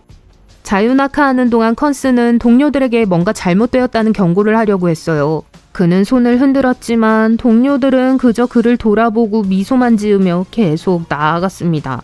마치 구명보트에 타는 대신 타이타닉호의 갑판 위에서 춤을 추는 것 같았어요. 그들은 아마도 아직 시간이 더 있다고 생각했을 거예요. 아드레날린이 솟구쳐서 압도당했을까요? 아니면 저산소증의 영향 때문이었을까요? 이 질문들은 우리가 확실하게 답할 수 없는 질문이에요. 하지만 산소 부족으로 인해 고도를 잃었을 가능성이 높아요. 극한의 기상 조건도 의사 결정에 영향을 미칠 수 있기 때문에 극심한 추위도 도움이 되지 않았습니다. 점프 고도의 기온은 섭씨 영하 50도 정도였고 속도에 따른 바람으로 인해 체감 온도는 영하 129도까지 떨어졌을 수 있습니다. 슬픈 이야기지만 남극에서의 모든 모험 이야기가 비극으로 끝나는 건 아니에요. 2018년 헤더스와는 남극의 얼음산 위를 윙슈트를 입고 비행한 최초의 여성이 되었습니다. 그녀는 남편과 함께 혹한의 추위를 견디며 모든 용기를 모아 3,658m 상공에서 뛰어내렸습니다. 이들은 엘스워스랜드에 위치한 캠프장인 유니온 빙하 위를 시속 180km의 엄청난 속도로 날았습니다. 다시 한번 말씀드리지만 경험이 많은 프로들만이 이런 기술을 구사할 수 있어요. 스완의 경우 남극에서 윙슈트를 입기까지 18년간의 훈련이 필요했어요. 여기까지 오셨다면 남극에서의 스카이다이빙이 최선의 선택이 아닐 수도 있다는 확신을 가지셨을 거예요. 하지만 그냥 관광객으로 방문하는 건 어떨까요? 글쎄요, 의견이 분분합니다. 남극에 가본 사람들은 형언할 수 없는 경험이라고 해요. 그들 중 일부는 분명 지구에 있지만 마치 우주에 있는 듯한 느낌의 외딴 곳에 있는 것이 정말 치유되는 무언가가 있다고 말해요. 동시에 남극을 방문했던 바로 그 사람들이 이제는 방문객으로부터 남극을 보호하고자 하는 사람들이 되었어요. 많은 관광객이 남극의 취약한 생태계에 영향을 미칠 수 있기 때문에 멀리서 남극을 즐기자는 의견도 있어요. 2023년에는 해빙이 6개월 연속 감소했습니다. 따라서 전문가들은 남극 방문을 버킷리스트에 올려서는 안 된다고 말해요. 사실 남극 방문은 누구의 버킷리스트에도 있어서는 안 될 거예요. 아마존 열대우림에 있는 신비한 악마의 정원에 대해 들어본 적이 있으신가요? 걱정하지 마세요. 무시무시한 현상이 아니니까요. 레몬개미라고 불리는 작지만 강력한 곤충이 만들어낸 결과물이에요. 이 개미들은 천연 제초제인 포름산을 자신의 서식지가 아닌 다른 식물에 주입합니다. 이렇게 함으로써 나무집 묘목이 자랄 수 있는 공간을 만들고 묘목에 새로운 둥지를 틀면서 개미 군락이 확장될 수 있도록 해요. 정말 효율적인 정원 가꾸기가 아닐 수 없죠. 하지만 속지 마세요. 이 악마의 정원은 단순히 지루한 오래된 나무가 아니에요. 사실 이 나무들은 매년 매우 느리게 자라는 식물학적 변칙이고 그중 일부는 800년이 넘었습니다. 개미가 이렇게 인상적이고 오래 지속되는 구조물을 만들 수 있다는 걸 누가 알았겠어요. 물론 열대우림은 여전히 지구상에서 가장 다양한 생태계 중 하나이고 놀랍도록 다양한 식물이 살고 있어요. 하지만 개미가 환경을 통제하고 복잡한 생태계에서 단일종의 구조를 만들어내는 건 매우 흥미롭습니다. 그럼 악마의 정원이라는 이름은 어디서 유래했을까요? 개미 탓이라는 건 알지만 아마존 열대우림에 숨어있는 다른 무언가가 있을까요? 무성한 나뭇잎을 감상하며 산책을 하다가 갑자기 공터를 발견했다고 상상해보세요. 하지만 잠깐, 땅에 뭔가 이상한 점이 있어요. 초목은 없고 흙 속에 나무 몇 그루만 홀로 서 있습니다. 무슨 일이 벌어지고 있는 걸까요? 사람들이 기묘하게 뻗어있는 초목을 보고 이 이름을 붙인 이유를 쉽게 이해할 수 있습니다. 그리고 인간이라면 누구나 그렇듯이 그 이야기를 뒷받침하는 꽤 인상적인 전설을 만들어냈죠. 이 섬뜩한 오아시스의 주민은 모양을 바꾸는 악령이라고 합니다. 저처럼요. 농담이에요. 이 작은 녀석은 한쪽 말굽과 사람 발로 걷는 기형적인 사람처럼 보였을지 모르지만 속지 마세요. 소매에 많은 속임수를 가지고 있다고 합니다. 여러분이 아는 사람으로 변신해서 여러분을 파멸의 길로 인도하는 능력을 포함해서요. 그냥 신화일 뿐이지만 꽤 설득력 있는 이야기인 건 인정해야겠죠? 영리한 조경 개미는 차치하고서라도 아마존 열대우림에는 풀리지 않는 미스테리가 많이 숨어 있습니다. 예를 들어 아마존의 특이한 지형 문자처럼요. 인간은 오랫동안 지구 표면을 창의적으로 이용해왔어요. 지형학은 우리가 지구에 흔적을 남긴 여러 가지 방법 중 하나일 뿐입니다. 기본적으로 모래나 돌을 가져다가 조금만 움직이면 완성돼요. 땅을 배경으로 톡톡 튀는 펑키한 디자인이 만들어지죠. 새로운 연구에 따르면 1492년 콜럼버스가 신대륙에 처음 도착하기 전까지 이 지역에는 최대 100만 명이 살았던 것으로 밝혀졌습니다. 그 많은 사람들이 꽤 멋진 것들을 남겼죠. 아마존 열대우림은 이미 전 세계에 알려진 생물종 10종 중 1종과 지구 조류의 5종 중 1종이 살고 있을 정도로 놀라운 곳입니다. 하지만 지난 수십 년 동안 고고학자들이 아마존에 있었던 수많은 크고 복잡한 사회에 대한 증거를 발견했다는 사실을 알고 계셨나요? 아마존 열대우림은 자연 그대로의 야생지대일 뿐만 아니라 인간 활동의 중심지였다는 사실이 밝혀졌습니다. 이 남미 지형 문자는 특히 흥미로운데요. 정사각형, 원형, 육각형이 결합된 거대한 구조물이기 때문입니다. 고고학자들은 인클로저 내부에서 거주지의 흔적을 거의 발견하지 못했는데 이는 정착지가 아니었음을 시사해요. 대신 가장 가능성이 높은 설명은 의식 모임에 사용됐다는 거예요. 하지만 이러한 구조물의 정확한 기능은 여전히 미스테리입니다. 과학자들은 아마존에 얼마나 광범위한 인간 거주지가 있었는지 알아보기 위해 아마존의 주요 지류인 타파조스강 상류 유역에 집중했어요. 위성 이미지를 사용해서 타파조스 상류 유역에서 총 104개의 토목 유적과 함께 81개의 새로운 고고학 유적지를 발견했습니다. 아마존의 남쪽 가장자리를 가로지르는 토공 네트워크에 빈틈이 없다는 뜻이에요. 연구진은 이 유적지 중 24곳에 대한 지표 조사를 실시했고 방문한 유적에서 한때 사람이 살았다는 증거를 발견했습니다. 이 유적지들은 기원전 1250년에서 1500년 사이에 만들어졌는데 폭은 약 30에서 396m 정도였어요. 가장 큰 유적은 일반적으로 육각형의 요새화된 정착지로 어느 정도 계획적이고 균일하게 건설되었음을 시사합니다. 연구진은 토공의 규모와 분포에 근거해 유사한 정착지가 아마존 남쪽 가장자리에 약 39만 9천 제곱킬로미터에 걸쳐 확장돼서 콜럼버스 시대 말기에 50만 명에서 100만 명의 인구를 부양했을 것으로 추정했어요. 물론 새로운 연구 결과가 아마존 열대우림이 거대 도시였다는 것을 의미하진 않습니다. 아마존은 아직 미지의 땅이기 때문에 콜럼버스 이전의 인구가 아마존 전역에 어떻게 분포되어 있었는진 알 수 없어요. 하지만 이 고대 사회와 그들이 남긴 멋진 것들에 대해 배우는 건 흥미진진한 일입니다. 과학자들은 타파조스 상부 분지에서 더 많은 발굴을 진행해서 그곳의 문화 발전에 대한 이해를 높일 계획이에요. 다음에 무엇을 발견할지 누가 알겠어요. 보물과 모험으로 가득한 잃어버린 도시를 발견할 수도 있지 않겠어요? 아마존의 광활한 서식지에는 또 다른 기발한 생물이 숨어 있습니다. 아마존강 돌고래에 대해 들어보신 적 있나요? 안타깝게도 아직 이 돌고래에 대해 모르는 게 너무 많아요. 우선 아마존 강 돌고래가 어떻게 생겼는지부터 이야기해 보겠습니다. 분홍색 코와 입술을 가진 작고 밝은 색의 돌고래를 상상해 보세요. 돌고래계의 바비 인형 같달까요? 그 외에는 통통한 몸, 불룩한 이마, 마른 주둥이, 통통한 뺨, 작은 눈 등 일반적인 돌고래와 비슷하게 생겼어요. 볼리비아, 브라질, 콜롬비아, 페루 같은 나라에서 볼 수 있죠. 또한 아마존강에서 발견되는 유일한 강 돌고래종이기도 합니다. 안타깝게도 이 작은 돌고래는 공식적으로 멸종 위기에 처한 종이기 때문에 과학자들이 연구할 수 있는 표본이 많지 않아요. 아마존 열대우림을 탐험하는 데 있어 퍼시 포센만큼 유명한 이름은 없습니다. 그는 잃어버린 도시를 찾아 이 지역을 탐험하는 데 평생을 바쳤어요. 그리고 그냥 도시가 아니라 그가 제트라고 불렀던 고대의 신비로운 도시를 찾았습니다. 인디아나 존스 영화에서나 나올 법한 이야기 같지 않나요? 퍼시는 1867년 영국에서 태어났으며 탐험을 시작하기 전에는 꽤나 화려한 경력을 쌓았어요. 하지만 남미 탐험의 꿈을 줬는데 그의 직업이 걸림돌이 되지는 않았습니다.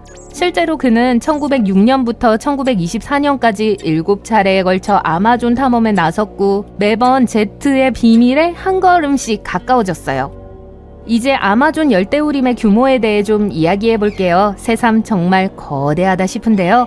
영국과 아일랜드 전체 넓이가 무려 17개 들어갈 수 있을 정도로 넓습니다. 수많은 나무와 동물을 헤치고 지나가야 하지만 퍼시는 도전할 의지가 있었어요. 퍼시의 최선의 노력에도 불구하고 잃어버린 도시 제트를 찾지 못했고 안타깝게도 1925년 마지막 탐험 도중 세상을 떠났어요. 하지만 그의 유산은 오랜 세월 동안 이어져 많은 사람들이 고고학자와 탐험가가 되기로 결심하도록 영감을 주었습니다. 실제로 퍼시의 모험을 다룬 잃어버린 도시 제트라는 책이 출간됐고 영화로 제작되기도 했어요. 아마존에는 숨은 신비와 야생의 자연만 있는 건 아니에요. 아마존 열대우림에는 약 100만 명의 원주민이 최고의 삶을 살고 있습니다. 사냥을 하고 낚시를 하고 농사를 짓고 심지어 서양의 의학과 교육도 받을 수 있어요. 이 모든 원주민이 외부인과 어울리는 걸 좋아하지 않는다고 그들을 비난할 수 있을까요? 수년 동안 벌목군, 광부, 목장주들은 이 지역사회에 좋지 않은 행동을 해왔어요. 일부 부족이 외부 세계의 위험으로부터 스스로를 보호하기 위해 고립된 생활을 선택한 건 당연한 일입니다. 실제로 2018년 브라질 당국은 구멍 속의 원주민으로 불리는 한 남성의 사진을 찍을 수 있었어요. 그는 부족의 마지막 남은 구성원입니다. 하지만 너무 안타까워할 필요는 없어요. 그는 혼자서도 잘 지내고 있으며 외부 방문객에게 관심이 없다는 것을 분명히 밝혔습니다. 하지만 당국이 여전히 그에게 씨앗과 도구를 남겨뒀으니 나쁜 소식만 있는 건 아니에요. 뉴질랜드 에그몬트 국립공원 한가운데 있는 꼭대기에 눈이 덮인 타라나기 산은 짙은 어두운 색의 숲으로 둘러싸여 있어요. 주변에 음침한 녹색 원을 그리고 있죠. 위에서 보면 거의 완벽한 원이에요. 하지만 그 이유는 바로 지역 농부들 때문이죠. 농부들은 자신들이 할 수 있는 모든 비옥한 토양을 사용해요. 그래서 그 결과로 대조적인 색 구성이 생긴 게 되었습니다. 완벽에 가까운 원주형 화산은 희귀한 지질 현상인데 이게 10만 년 넘게 가끔씩 분출되고 있어요. 폭발할 때마다 점점 더 커지고 있는데요. 약 50년 후엔 이 화산이 이 주변 지역이 또 하나의 폼페이가 될지도 모른다고 예측하고 있어요. 이탈리아에는 거대 핑크토끼라고 알려진 독특한 장소가 있어요. 이 거대한 예술 프로젝트는 이탈리아 북부의 콜레토 파바 산의 푸른 들판에서 찾을 수 있어요. 길이 600m, 높이 60m짜리 토끼는 2005년에 나타났어요. 이 구조물은 비엔나 출신 예술 그룹 겔리틴의 작품입니다. 디자인이 이상하고 독특할 뿐만 아니라 뜨개질이 되어 있었죠. 팀이 이 섬세한 구조물을 완성하는데 5년이 걸렸어요. 예전엔 다른 봉제 인형과 똑같았죠. 방문객들은 토끼 위로 올라가서 주변 경치를 볼 수 있었어요. 하지만 언덕 위에 놓여져 있기 때문에 이 예술 작품은 썩기 시작했어요. 어쨌든 길어야 20년 동안 전시할 예정이었거든요. 한때는 밝은 분홍색이었던 토끼는 회색으로 변했고 거의 사라졌어요. 요즘 구글 지도 위성 이미지를 보면 그 윤곽만 볼 수 있습니다. 올드 페이스풀만큼 인기 있진 않지만 와이오밍주 옐로스톤 공원에 있는 그랜드 프리즘 스프링은 지상에서도 볼 수 있는 엄청난 장관이에요. 심지어 위에서 보면 주황색, 노란색, 초록색의 밝은 띠들이 자신들의 아름다움을 보여주기 시작하죠. 이곳은 세계에서 가장 큰 간헐천 중 하나예요. 가로 110m의 축구장보다 더 크죠. 이 뜨거운 온천물은 표면까지 36m를 이동합니다. 이 샘은 시원한 물에서 색을 바꾸는 열을 좋아하는 박테리아가 먹이를 먹는 곳이에요. 한 감독이 촬영을 위해 특이한 장소를 찾던 중 아르헨티나 북동부에 있는 신비로운 떠다니는 섬을 발견했어요. 거의 완벽하게 둥글고 짙은 숲에 둘러싸여 이상한 기분이 들게 만드는 곳이었죠. 그래서 눈이라는 별명이 붙었죠. 구글 어스의 타임랩스의 도움으로 처음 가설처럼 내부의 땅덩어리가 가만히 앉아있는 게 아니라 움직이고 있다는 게 밝혀졌어요. 지름이 120m인 원은 두께가 수 센티미터에서 수미터까지 다양하며 맑은 물 위를 태평스럽게 떠다녀요. 심지어 아래의 차가운 물에 밀려 천천히 회전도 하죠. 이 물은 아직 연구 중에 있어요. 주변 지역에서 이곳은 유일한 곳이죠. 위에서 보면 호주 홈부시만에 있는 작은 섬에 불과한 것처럼 보여요. 하지만 확대하면 다르게 보일 거예요. 한때 성공적인 무역항이었던 이 만은 없애기가 너무 힘들어서 버려진 화물선 4척으로 가득 차 있어요. 일단 해체된 후 만에 버려져서 잊혀졌습니다. 난파된 SS 에어필드는 완전히 망가진 난파선에서 작지만 아름다운 자연보호구역으로 바뀌었죠. 배를 덮쳐 천천히 선체를 부수고 있는 번성하는 맹그로브 나무들로 가득 차 있죠. 중국 동북부 고비 사막에는 특정 지역의 기괴한 상징들이 나타났어요. 과연 이것이 무엇일까에 대한 많은 이론이 이어졌죠. 페루에서 발견된 나즈카 선과 같은 고대 표식이 아닐까요? 기상 이상 패턴에서부터 표적 연습, 지역에서 향후 개발을 위해 파이프라인까지 추측이 난무했습니다. 하지만 알고 보니 그런 것들이 아니었어요. 중국 위성의 카메라로 보정하는 데 사용되는 특별한 상징이었던 거예요. 캐나다 월시의 배드랜드 가디언은 구글 어스에서 찾을 수 있는 가장 유명하고 매력적인 장소 중 하나예요. 풍경에 사람 머리가 새겨진 것 같죠? 미국 원주민들이 쓰던 깃털 헤드피스가 머리 위에 놓여 있습니다.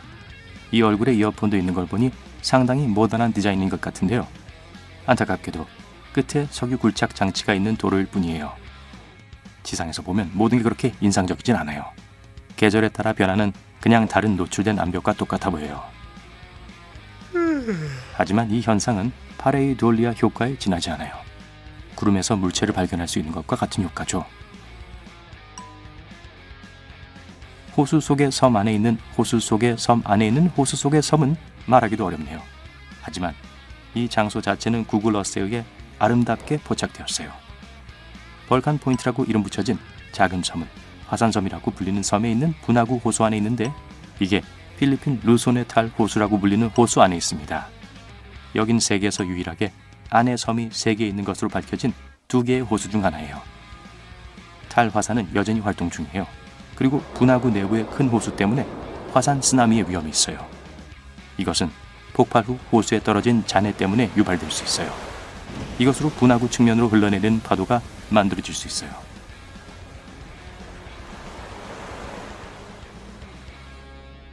파이어폭스 크롭 서클은 2006년 오리건주의 옥수수 밭에 나타났어요. 하지만 어떠한 미스터리나 희귀한 현상이 아니었습니다.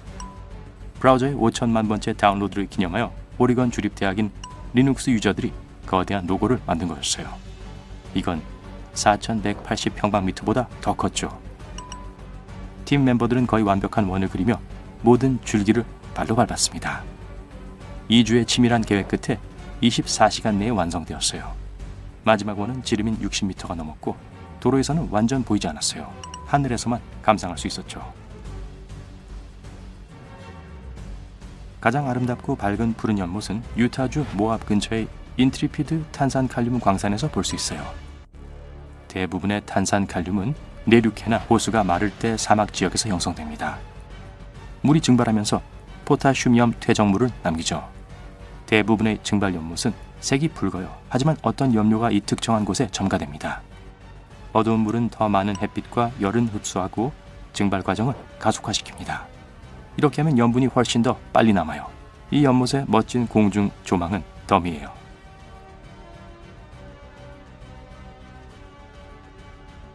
지구에서 가장 큰 광고 로고를 만드는 것은 모든 마케팅 회사들이 꿈꾼 일이죠. 그리고 1986년에 코카콜라가 바로 이 일을 해냈습니다. 로고는 엄청 큰 조각품이에요. 하늘에서만 전체를 다 볼 수 있어요. 근데 이 광고의 가장 큰 문제점은 사람들이 거의 모르고 있다는 거죠. 이 거대한 콜라 광고는 높이가 50m고 폭은 120m예요. 이는 7만 개의 빈 콜라병으로 칠레 북부 아리카에 만들어져 있어요. 이 거대한 기념비는 브랜드의 100주년을 기념하기 위해 만들어졌어요.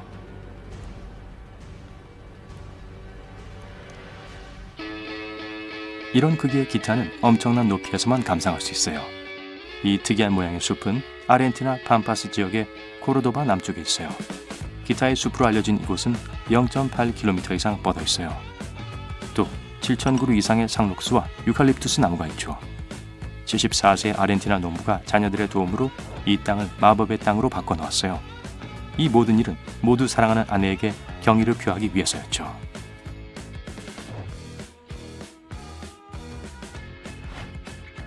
높은 곳에서 보면 이 지역은 호수 한가운데에 돌멩이들만 모아놓은 것 같아요. 하지만 이곳은 사실 탄자니아의 하마 수영장이에요. 하마는 이 지역의 모든 강에서 흔해요. 하지만 하마가 노는 걸 구경하기에 이곳이 세렝게티에선 가장 좋은 곳이죠. 200마리 하마들이 떼지어 헤엄쳐요.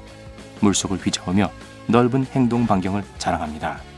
이 놀라운 광경을 보러 탄자니아에 갈 수 없다면 집에서 안전하게 이러한 경험을 할 수 있는 기회를 구글 어스가 제공해 줄 거예요.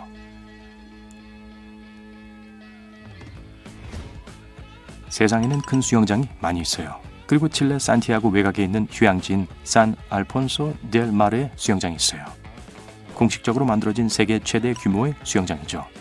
건설하는데 약 2조가 소요됐어요. 수영장은 대략 축구장 16개 규모예요. 수영장의 물은 태평양에서 가져오죠.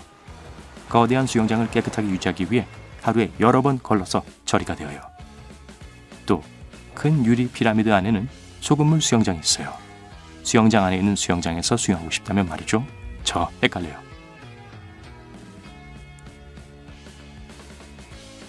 이상하고 신비로운 소용돌이 무늬가 1997년 이집트의 사막에 나타났어요.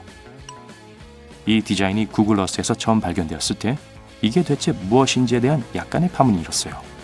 그게 사막의 숨결이라는 거대한 설치 예술에 불과하다는 것이 밝혀지기 전까진 말이죠. 서로 뒤엉켜 있는 두 나선은 완전 반대예요. 한 개의 나선형은 원추형 모양의 모래더미고 다른 것은 작은 분악으로 만들어져 있어요. 설치물이 처음 완성되었을 때 이 나선형은 원형 무릉덩이가 있는 중심 쪽으로 이어졌어요. 하지만 그 이후론 물은 말라버렸어요. 정말 이상하네. 노란 리본을 감은 나무를 보며 수지가 말합니다. 그녀는 1시간 동안 일본 남부의 이상한 숲을 걷고 있어요. 길을 잃은 것 같아요. 30분 전에 그 리본을 걸고 나무를 뒤로 한 채 걷기 시작했어요. 방향을 틀지 않았고 똑바로 걷고 있었어요. 그런데 30분 후 그 나무로 다시 돌아왔어요. 마을이 그렇게 멀지 않을 거예요. 하지만 마치 숲이 수지를 속이려는 것 같은 느낌이에요. 그녀가 숲에서 나가지 못하도록 나무들이 움직이는 것 같아요. 이 모든 것이 공포 영화처럼 보입니다. 밤이 되면 신비한 보이지 않는 괴물이 나타나 나뭇가지에 막대기로 만든 소름 끼치는 공예품을 매달아 놓는 게 틀림없어요. 누구나 당황해서 도와달라고 소리치기 시작했을 거예요. 수지는 달라요. 어떤 위험에도 미소를 잃지 않죠. 게다가 전화와 인터넷도 작동하니까 괜찮아요. 옆으로 몇 걸음 이동한 후 다른 삼나무에 파란 리본을 묶어요. 그러고 나서 표시된 나무를 뒤로 하고 좁은 길을 따라 걷기 시작합니다. 수지가 뭔가를 눈치챘어요. 그 길은 약간 구부러진 모양을 하고 있어요. 수지는 앞으로 뛰기 시작했고 10분 후에 표시된 나무로 돌아왔어요. 여태껏 원을 그리며 걷고 있었어요. 수지는 다른 나무로 걸어가고 거기서 또 다른 굽은 길을 발견해요. 그녀는 핸드폰을 꺼내서 온라인 지도를 열고 위성 사진을 통해 자신의 위치를 확인합니다. 믿을 수가 없어요. 이곳의 나무들은 동심원을 그리며 자라고 있어요. 여러 겹으로요. 누군가 전 세계 들판에 남긴 그 신비로운 원형 무늬와 비슷해요.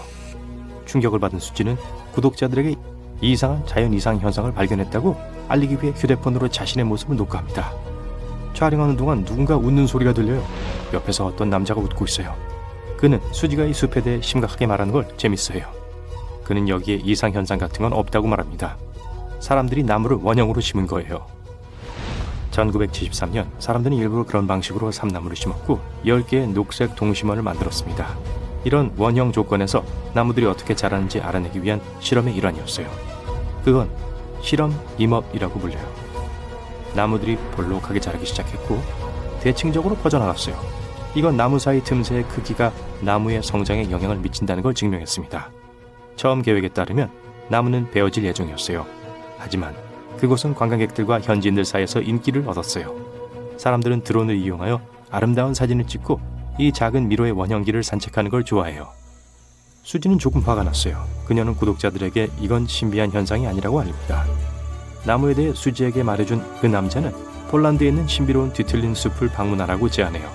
그곳에서 수지는 분명 이상한 현상을 보게 될 거예요. 하지만 그곳에 가기 전에 일본에 있는 또 하나의 흥미로운 장소를 확인하기로 합니다. 아오시마 어촌에 도착해요. 여기서 수지를 처음 맞이한 건 고양이들이에요. 고양이가 사람보다 더 많아요. 사방에 고양이가 있어요. 물고기가 많아서 이곳에 살아요. 옛날에 이곳은 어선을 망가뜨리는 쥐가 많았어요. 사람들은 쥐를 쫓기 위해서 고양이를 이곳으로 데려왔습니다. 쥐는 사라졌지만 고양이들은 그대로 머물렀어요. 그 이후로 사람들은 고양이를 완전한 주민으로 생각해왔어요. 수지의 채널에서 고양이가 나오는 영상이 가장 좋아요를 많이 얻었어요. 하지만 이제 약속한 대로 폴란드로 갈 시간입니다. 구부러진 나무들 때문에 숲이 이상하게 보여요. 나무 기둥의 아랫부분이 구부러져 있어서 배처럼 보여요. 나무가 모두 북쪽만 향하고 있다는 것도 이상한 점이에요. 수지는 숲 전체를 돌며 약 400그루의 나무를 셉니다. 마치 사람들이 나무의 모양을 바꾼 것 같네요. 하지만 현재로선 증거가 없어요. 이 나무들은 1930년대에 심어졌는데 성장기 초기에 손상이 가해진 것으로 생각됩니다. 아무도 그 이유를 알지 못해요. 숲 근처에 작은 마을이 있었어요.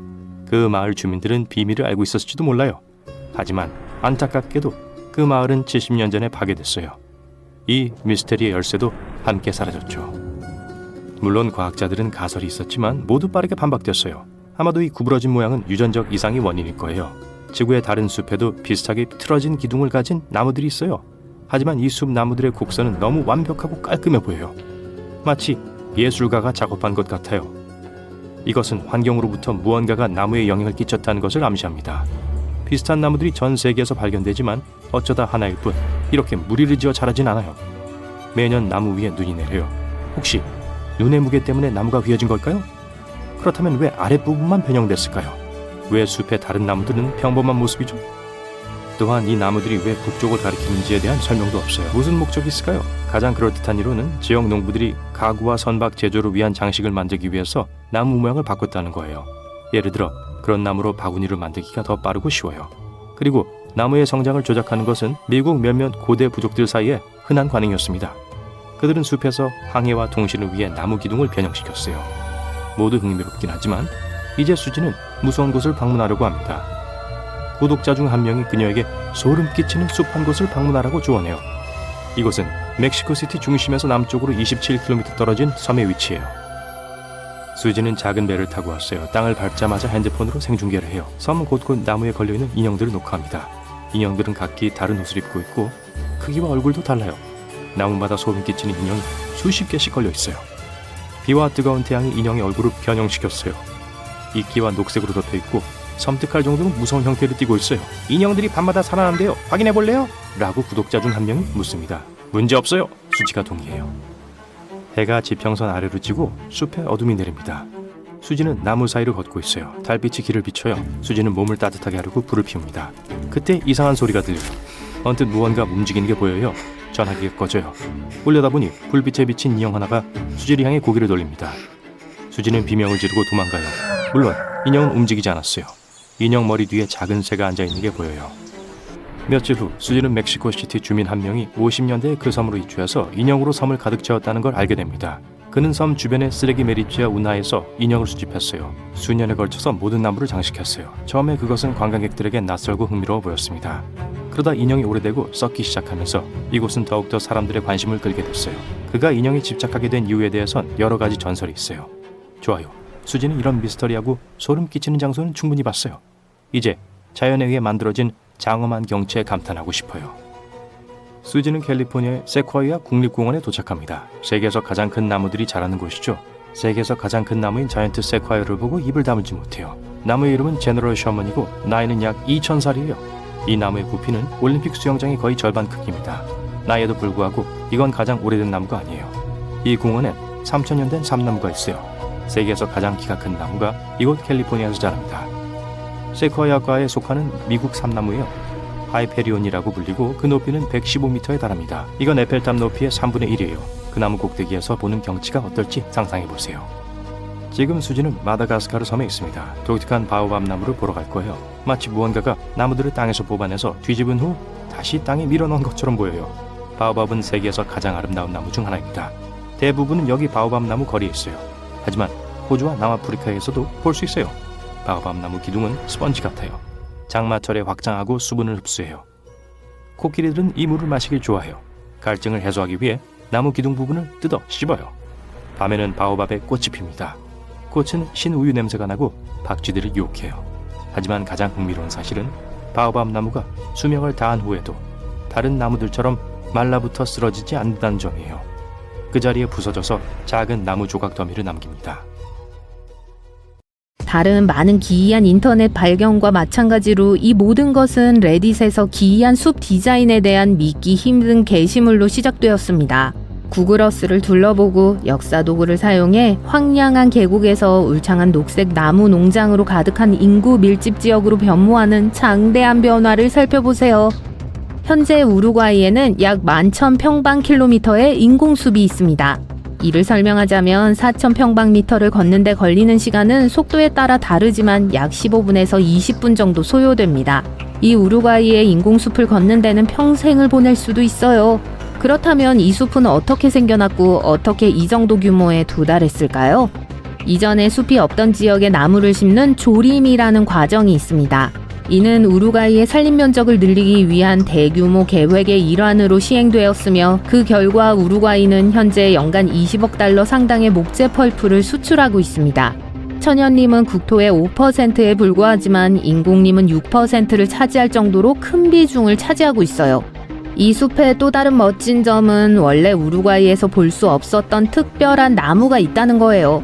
유칼립투스 나무는 성장 속도 면에서 인상적인 결과를 보여주기 때문에 그곳에 심기로 결정됐습니다. 유칼립투스는 전체 주기를 거치고 작은 식물에서 수확할 준비가 된 나무가 될 때까지 10년밖에 걸리지 않아요. 하루에 몇 미터씩 자라는 대나무만큼 인상적이지는 않지만 천국의 나무라고 불리는 일반적인 우루과이 나무가 다 자라는데 약 25년이 걸리는 것에 비하면 매우 빨라요. 사실 25년도 빠른 편에 속해요. 일본의 이 펑키한 숲은 말 그대로 시선을 사로잡습니다. 일본의 미야자키 현에는 하늘을 향해 뻗은 독특한 동심원으로 화제를 불러일으키고 있는 삼나무 숲이 있습니다. 최근 항공사진에 포착된 이 크롭서클이 어떻게 생겨났는지 모두가 머리를 긁적이며 궁금해하고 있습니다. 하지만 외계인의 침공은 없으니 걱정하지 마세요. 이 멋진 지형은 사실 거의 반세기 전부터 신중하게 계획된 프로젝트였어요. 1973년 연구원들은 이 매혹적인 원을 만들기 위해 나무들을 방사형의 일정한 간격으로 심었습니다. 50년 전에는 구글어스가 없었지만 이 숲을 보면 일본인들이 반세기 동안 인터넷에 숲을 자랑할 준비를 해왔다고 생각할 수 있어요. 더욱 흥미로운 건 나무가 곡선 모양으로 자라서 예상치 못한 방식으로 퍼져나간다는 거예요. 원래는 5년 후에 수확할 예정이었지만 지금은 새로운 관점으로 인해 이 원형 숲을 보존하자는 이야기가 나오고 있습니다. 이제 숲에 있는 이 포털을 보세요. 자연적으로 생겨났을 리는 없겠죠? 현대 미술 작품일 거라고 추측하셨다면 맞습니다. 이 포털은 에스토니아 남부에 위치하며 핀란드 예술가가 만든 작품이에요. 이 포털은 그의 유일한 작품이 아니며 그는 다른 기발한 프로젝트도 진행했어요. 그는 나무 껍질로 만든 배를 타고 에스토니아로 항해한 적이 있습니다. 또한 그는 숲을 벌목하고 몇 달 동안 모든 재료를 분류한 다음 원래 부지와 같은 크기로 설치물을 만들기도 했어요. 전기톱으로 얼음을 자르다가 얼어붙은 늪에 빠진 적도 있었죠. 이 사람은 확실히 사람들을 놀라게 하는 방법을 알고 있네요. 그의 작품 대부분은 자연과 관련된 것이기 때문에 이 숲의 포털이 그의 또 다른 작품이라는 사실은 놀랍지 않습니다. 작가가 이 포털을 통해 무엇을 전달하고 싶었다고 생각하세요? 댓글로 알려주세요. 나무는 정의상 곱게 뻗어 있습니다. 폴란드의 구부러진 숲에서는 그렇지 않아요. 땅 가까이서 나무들은 북쪽으로 급격히 구부러졌다가 1에서 3m 정도 우회한 후 마법처럼 다시 곧게 펴집니다. 마치 나무들과 림보를 하는 것 같아요. 이 나무들이 어떻게 롤러코스터를 탄 것처럼 흔들리게 되었는지에 대한 수수께끼는 아직 풀리지 않고 있습니다. 어떤 사람은 인간이 펑키한 가구나 배를 만드는 재료를 만들기 위해 개입했을 것이라고 생각하기도 하고, 어떤 사람들은 거친 눈보라를 탓하기도 해요. 아무도 확실히 알 수 없어요. 어떻게 이런 모습을 갖추게 되었는지는 모르겠지만 구부러진 숲은 관광객과 자연 애호가들에게 인기 있는 장소예요. 폴란드에 오신다면 이 자연의 경이로움을 꼭 방문해보세요. 동화 속으로 들어온 듯한 느낌을 주는 이스트 에그몬트의 마법의 구역인 고블린 숲에 오신 걸 환영합니다. 카마이 산책로라고도 불리는 이 매혹적인 숲은 기괴한 카마이 나무가 많아 전체가 으스스하면서도 멋진 분위기를 자아내는 것으로 유명해요. 고블린 숲을 하이킹하다 보면 무성한 녹지와 이끼로 덮인 나무, 햇살로 둘러싸여 정말 매혹적인 분위기를 연출해요. 사진가들의 꿈이 실현되는 곳입니다. 아쉽게도 숲에서 진짜 도깨비나 신화 속 생물을 만날 수는 없지만 다양한 토종 새들을 만날 수 있어요. 날아다니는 모든 깃털 달린 친구들을 발견할 수 있는 이곳은 조류 관찰자들의 천국입니다. 운이 좋다면 숲길을 밝히는 반딧불이를 볼 수도 있어요. 모든 체력 수준에 적합한 잘 관리된 하이킹 트레일 네트워크를 갖춘 고블린 숲은 자연 속에서 마법 같은 경험을 원하는 모험가들에게 완벽한 장소예요. 하이킹화를 신고 이 마법의 숲을 탐험할 준비를 해보세요. 코스타리카의 몬테베르데 구름숲은 일반적인 숲속 모험과는 다릅니다. 나무 꼭대기 위를 나는 현수교와 산책로를 생각해보세요. 안개가 낀 날에는 안개가 자욱한 구름 사이를 거닐며 신비로운 분위기를 만끽할 수 있습니다. 이 자연보호구역을 구름의 숲이라고 부르는데 과학적으로 정확하게 정의한 거예요. 구름숲은 몇 가지 측면에서 일반 숲과 다릅니다. 첫째, 일반적으로 열대 오아시스 같은 상록수 숲으로 낮은 구름이 끊임없이 캐노피를 덮고 있어요. 다음으로 다른 점은 이끼인데 이끼가 너무 풍부해서 이끼숲이라는 별명이 붙기도 했어요. 물론 몬테베르데 구름숲은 안개가 자욱한 날에 방문하면 더욱 인상적입니다. 하지만 맑은 날에도 무성한 녹지의 경치는 정말 놀랍습니다. 일반 숲이 다소 지루하게 느껴진다면 더 재미있는 것이 있습니다. 수중숲은 어떨까요? 클리어 레이크는 오리건 주민이든 그냥 지나가는 여행객이든 꼭 한번 가봐야 할 다이빙 명소입니다. 클리어 레이크는 그 이름에 걸맞게 최대 30m의 가시거리를 자랑하는 수정처럼 맑은 물을 자랑해요. 마치 거대한 수영장에서 수영하는 것 같아요. 하지만 1년 내내 섭씨 3도의 쌀쌀한 날씨니까 마음의 준비를 하세요. 저라면 거기 가지 않을 거예요. 펭귄이라면 모르겠지만요.